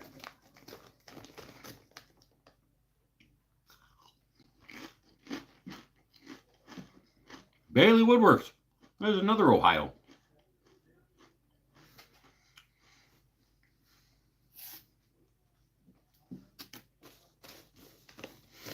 We're just talking about how Ohio is only this big. So everywhere you live in Ohio, you're just outside of Columbus. Unless you're in Columbus.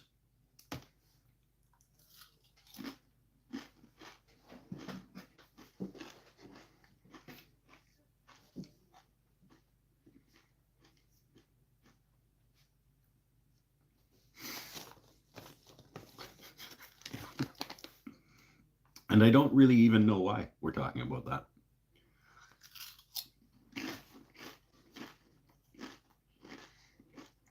We're 1.5 hours north of Columbus. So just outside Columbus. Do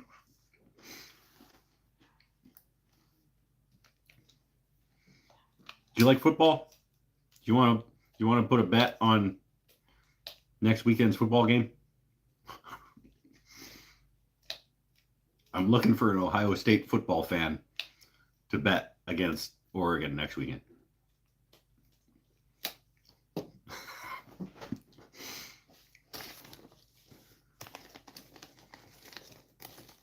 I don't know why. It's probably not a good bet.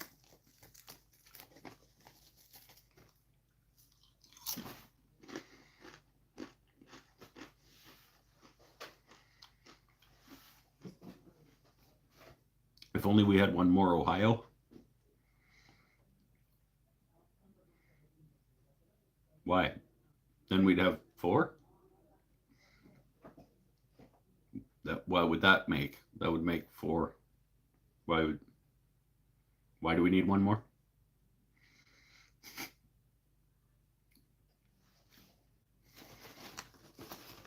I think 3 is good. See previous comment. What? In fact, it is about the size of Ohio close. In fact, it is about the size of Ohio close.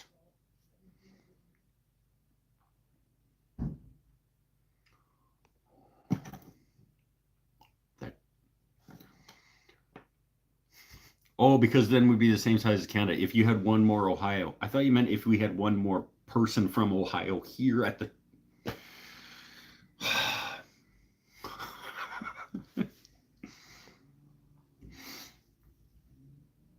What up, yo? Jason Skinner. How you doing, my friend? I went to Ohio State, though. I quit watching sports during COVID and started wintering. Oh, fair enough. Aaron Wright, just wanted to say that I really appreciated your videos over the last month.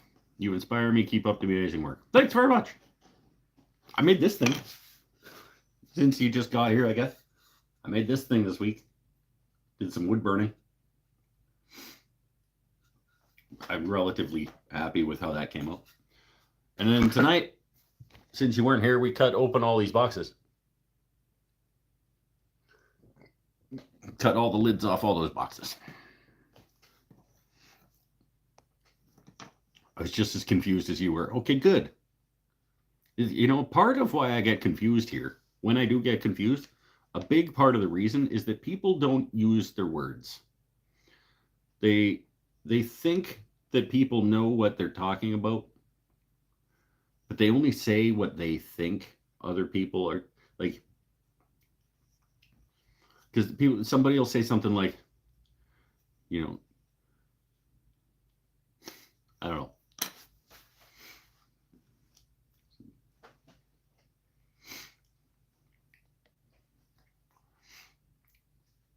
Has he turned on all comments? Yes, I have. Thank you very much. Ohio State kicked our ass today. Who is the your? I don't know who they played today. I just know that they play my Ducks next weekend. And it's probably going to be one of the most difficult games for both teams this year.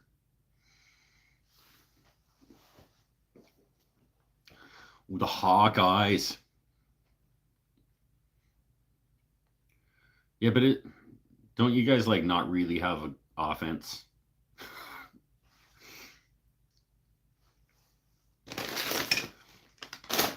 Is that the same Hawkeyes that like last year they really only had a punter, but he did a whole lot of their work for them, and then he got drafted? Is it that Hawkeyes?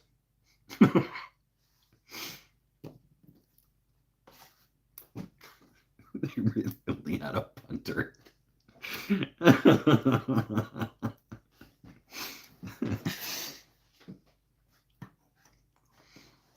You go there, Iowa, right? The Hawkeyes did just basically like all defense and good kicking. Like you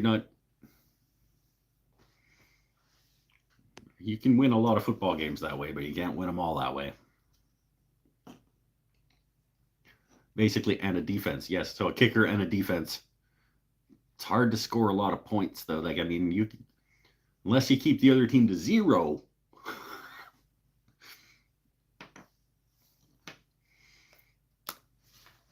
And even then, you got to get some points. Because you can get points on defense, but it's harder. Is Amy mad at you again? I don't know. I don't think so. She commented on a Facebook post a couple of days ago. Maybe a week ago. Maybe 2 weeks ago. I haven't been informed. She might just work Saturday nights now. I'm going to smoke her out again. We're over 2 hours, so we can start thinking about getting things wrapped up if we want. I should try to eat some actual food today at some point that isn't just chips.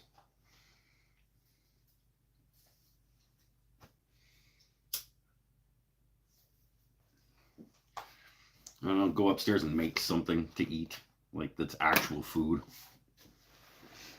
I probably won't though. It'll probably be garbage too. It'll probably be like pizza pops or like hot dogs or something that's quick. And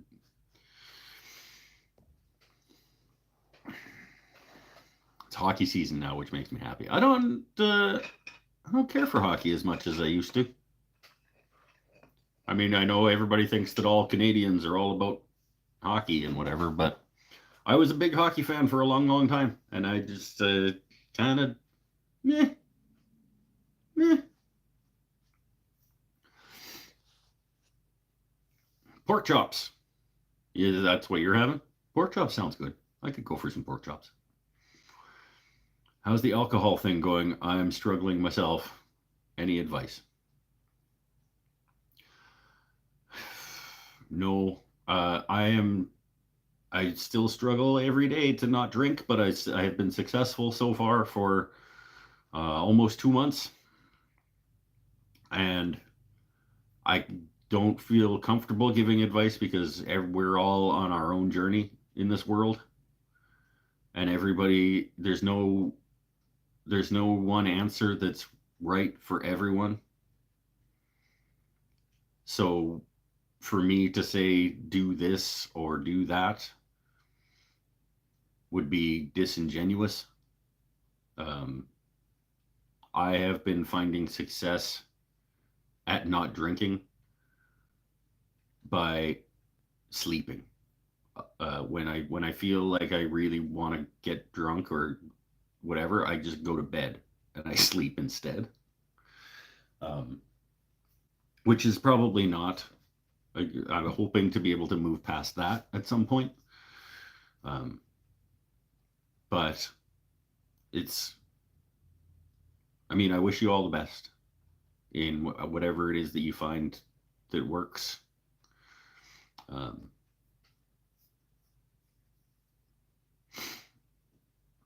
But it's, yeah, it's tough when it.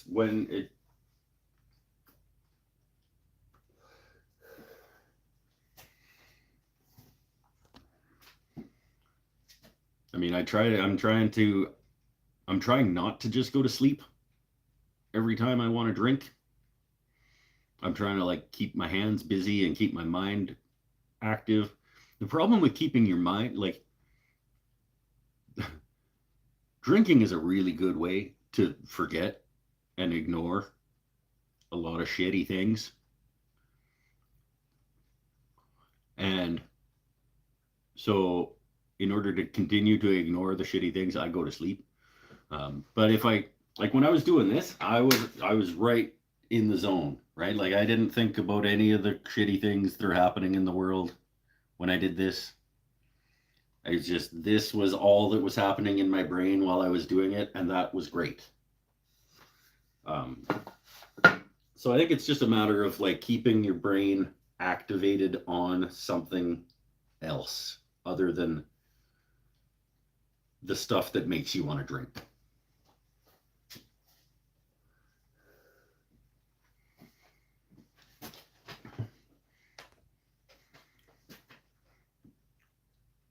Like I said before, been sober 9 years and I still have cravings all the time. Yeah, that is awesome. I'm looking forward to still craving it 8 years from now.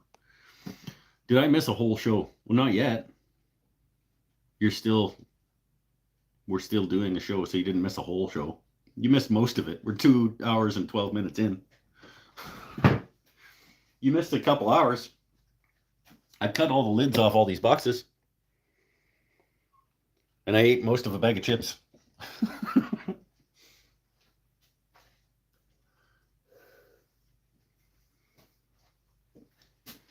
But no, you haven't missed the whole show.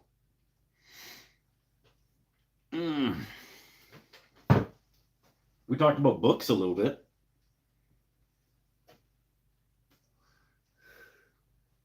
I am going to, hopefully before market season, or before Christmas markets,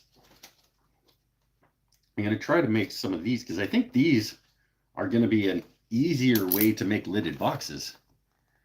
Making these guys, rather than making lidded boxes the way that I normally make lidded boxes, I think these are going to be easier and quicker. And it's a stylish looking box.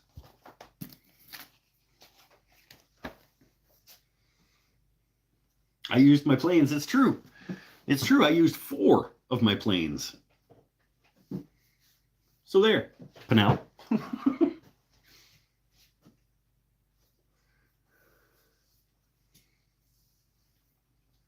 And my table saw. And a Japanese saw.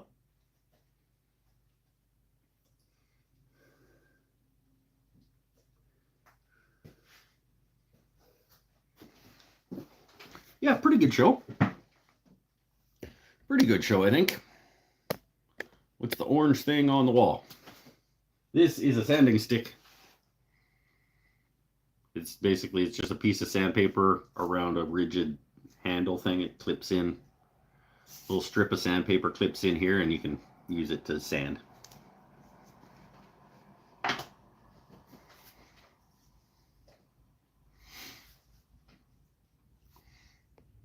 Get a good 6 months under your belt and buy a 6-pack. I think you'll find its appeal is gone. I don't know. I don't think that's a good idea. Because if it's not, if I drink that 6 and I go back to the store for another dozen, I don't think that's a good idea.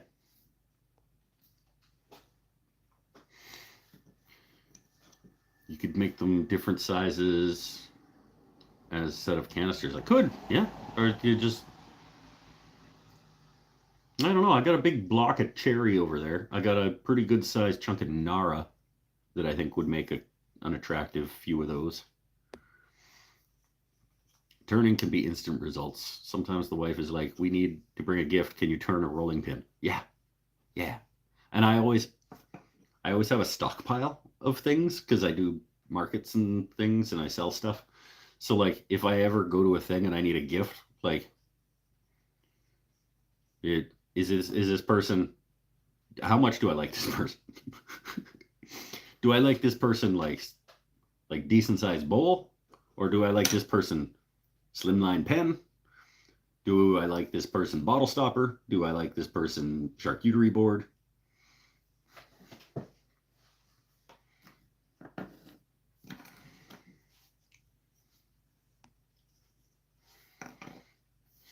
But yeah, if I needed to crush something out for a gift for a party or whatever, yeah, over to the lathe real quick. Boom. Rolling pin's good. Bowl, pen, keychain, fuck, whatever. I don't know. Keychain's a pretty shitty gift. Here, I got you a keychain. But a box for your lacquer.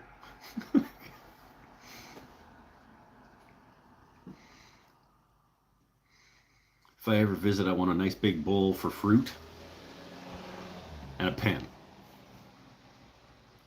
We'll see. I'll make too many big bowls. I think the biggest bowl I've made is about 11 inches.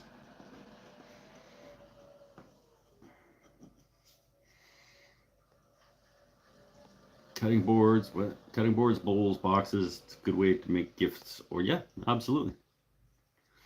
Turned so many pens in high school for no reason at all. No, it wasn't for no reason. It's because it was fun. Time for a bowl speed run? Ooh, I don't know, maybe. Not tonight, but maybe one of these weeks we'll see how quick I can make a bowl. That'd be, yeah. The lathe got me started in this woodworking adventure. Lathe came late for me, actually. I started with a miter saw and a sander and a drill. And everything since then has been purchased from stuff that I've sold from the shop. So I've funded the growth of this woodworking shop using $130 chop saw, $40 sander, some sandpaper, some glue, some screws, and a drill.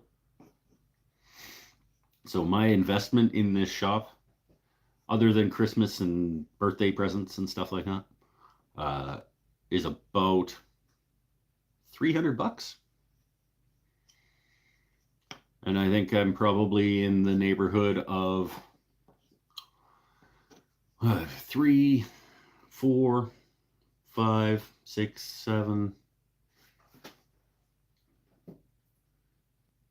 8, 9, 10, 11. I would say I'm in the neighborhood of between, including the wood on the on the walls and the racks and stuff, probably $15,000 worth of shop.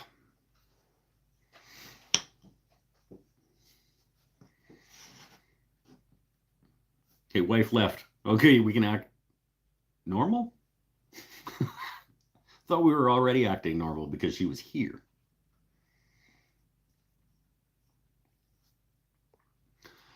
Started in 7th grade making a box pretty similar to the ones that you're making in 1984. Okay, let's figure out how old Stephen is. He was in 7th grade in 1984.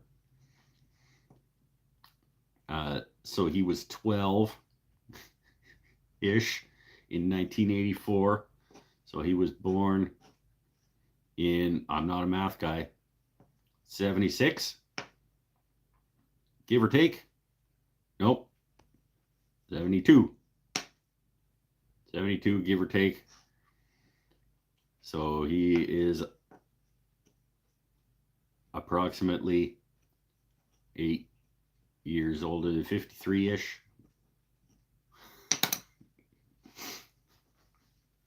52. Everybody's doing the math. 52.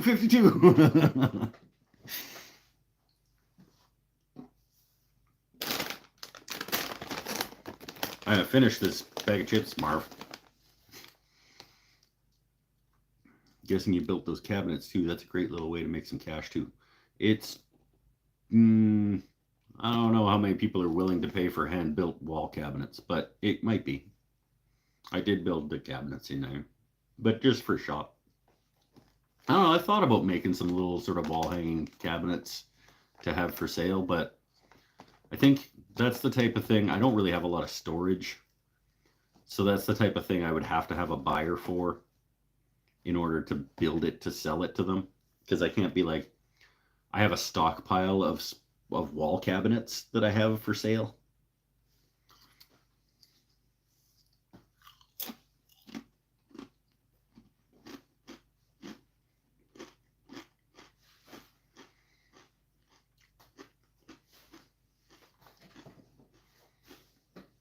People have the bucks would pay for them. Yeah, I know, but I have to have them for them to buy them, or they have to trust me enough to be able to make them for them to buy. Maybe if I had my furniture at some kind of showroom or something, if I had a few pieces, if I had a coffee table and a wall cabinet and an end table or something in a little, like a showroom furniture store type place with some business cards. I don't know. Do I want to do that though? Kinda, sometimes, but only when I want to, and that's not really how this works. You can't be like, oh, you want a custom wall cabinet? Can I do it when I feel like it? Because then yes, I will take your money and build you a wall cabinet when I feel like it. But that's not probably a thing that can happen. Are we all in our 50s? Nope, not yet. I am 45. I think.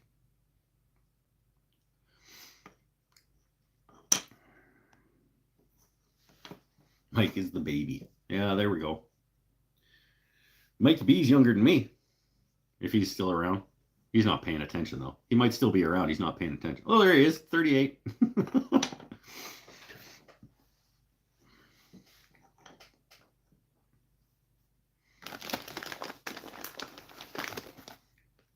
Pretty good ketchup chip, Miss Vicky's.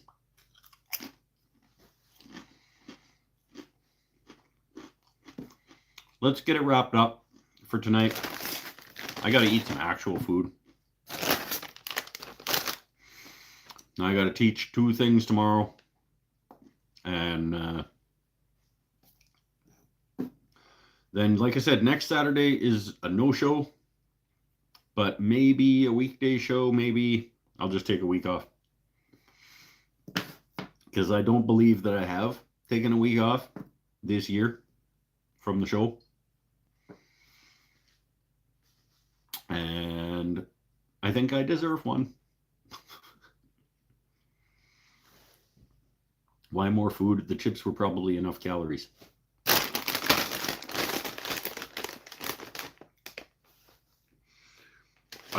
I would say I've eaten 2/3 of the bag of chips. And they are, where do you find calories? 260. Wait, 260 for a quarter of a bag. So let's say I've eaten 3/4. I've eaten about 780 calories of chips. I don't know if that's a lot or not, but I'm hungry for like real food.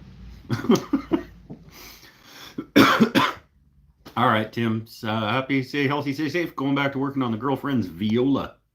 Mr. Fancy Pants over there working on a viola.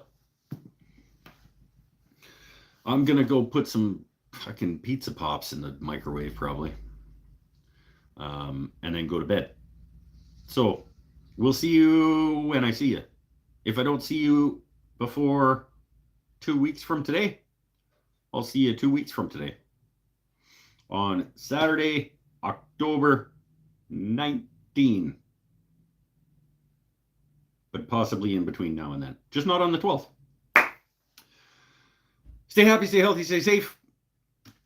Bye for now. Be kind to each other. Do something nice for somebody you don't know tomorrow. Bye for now.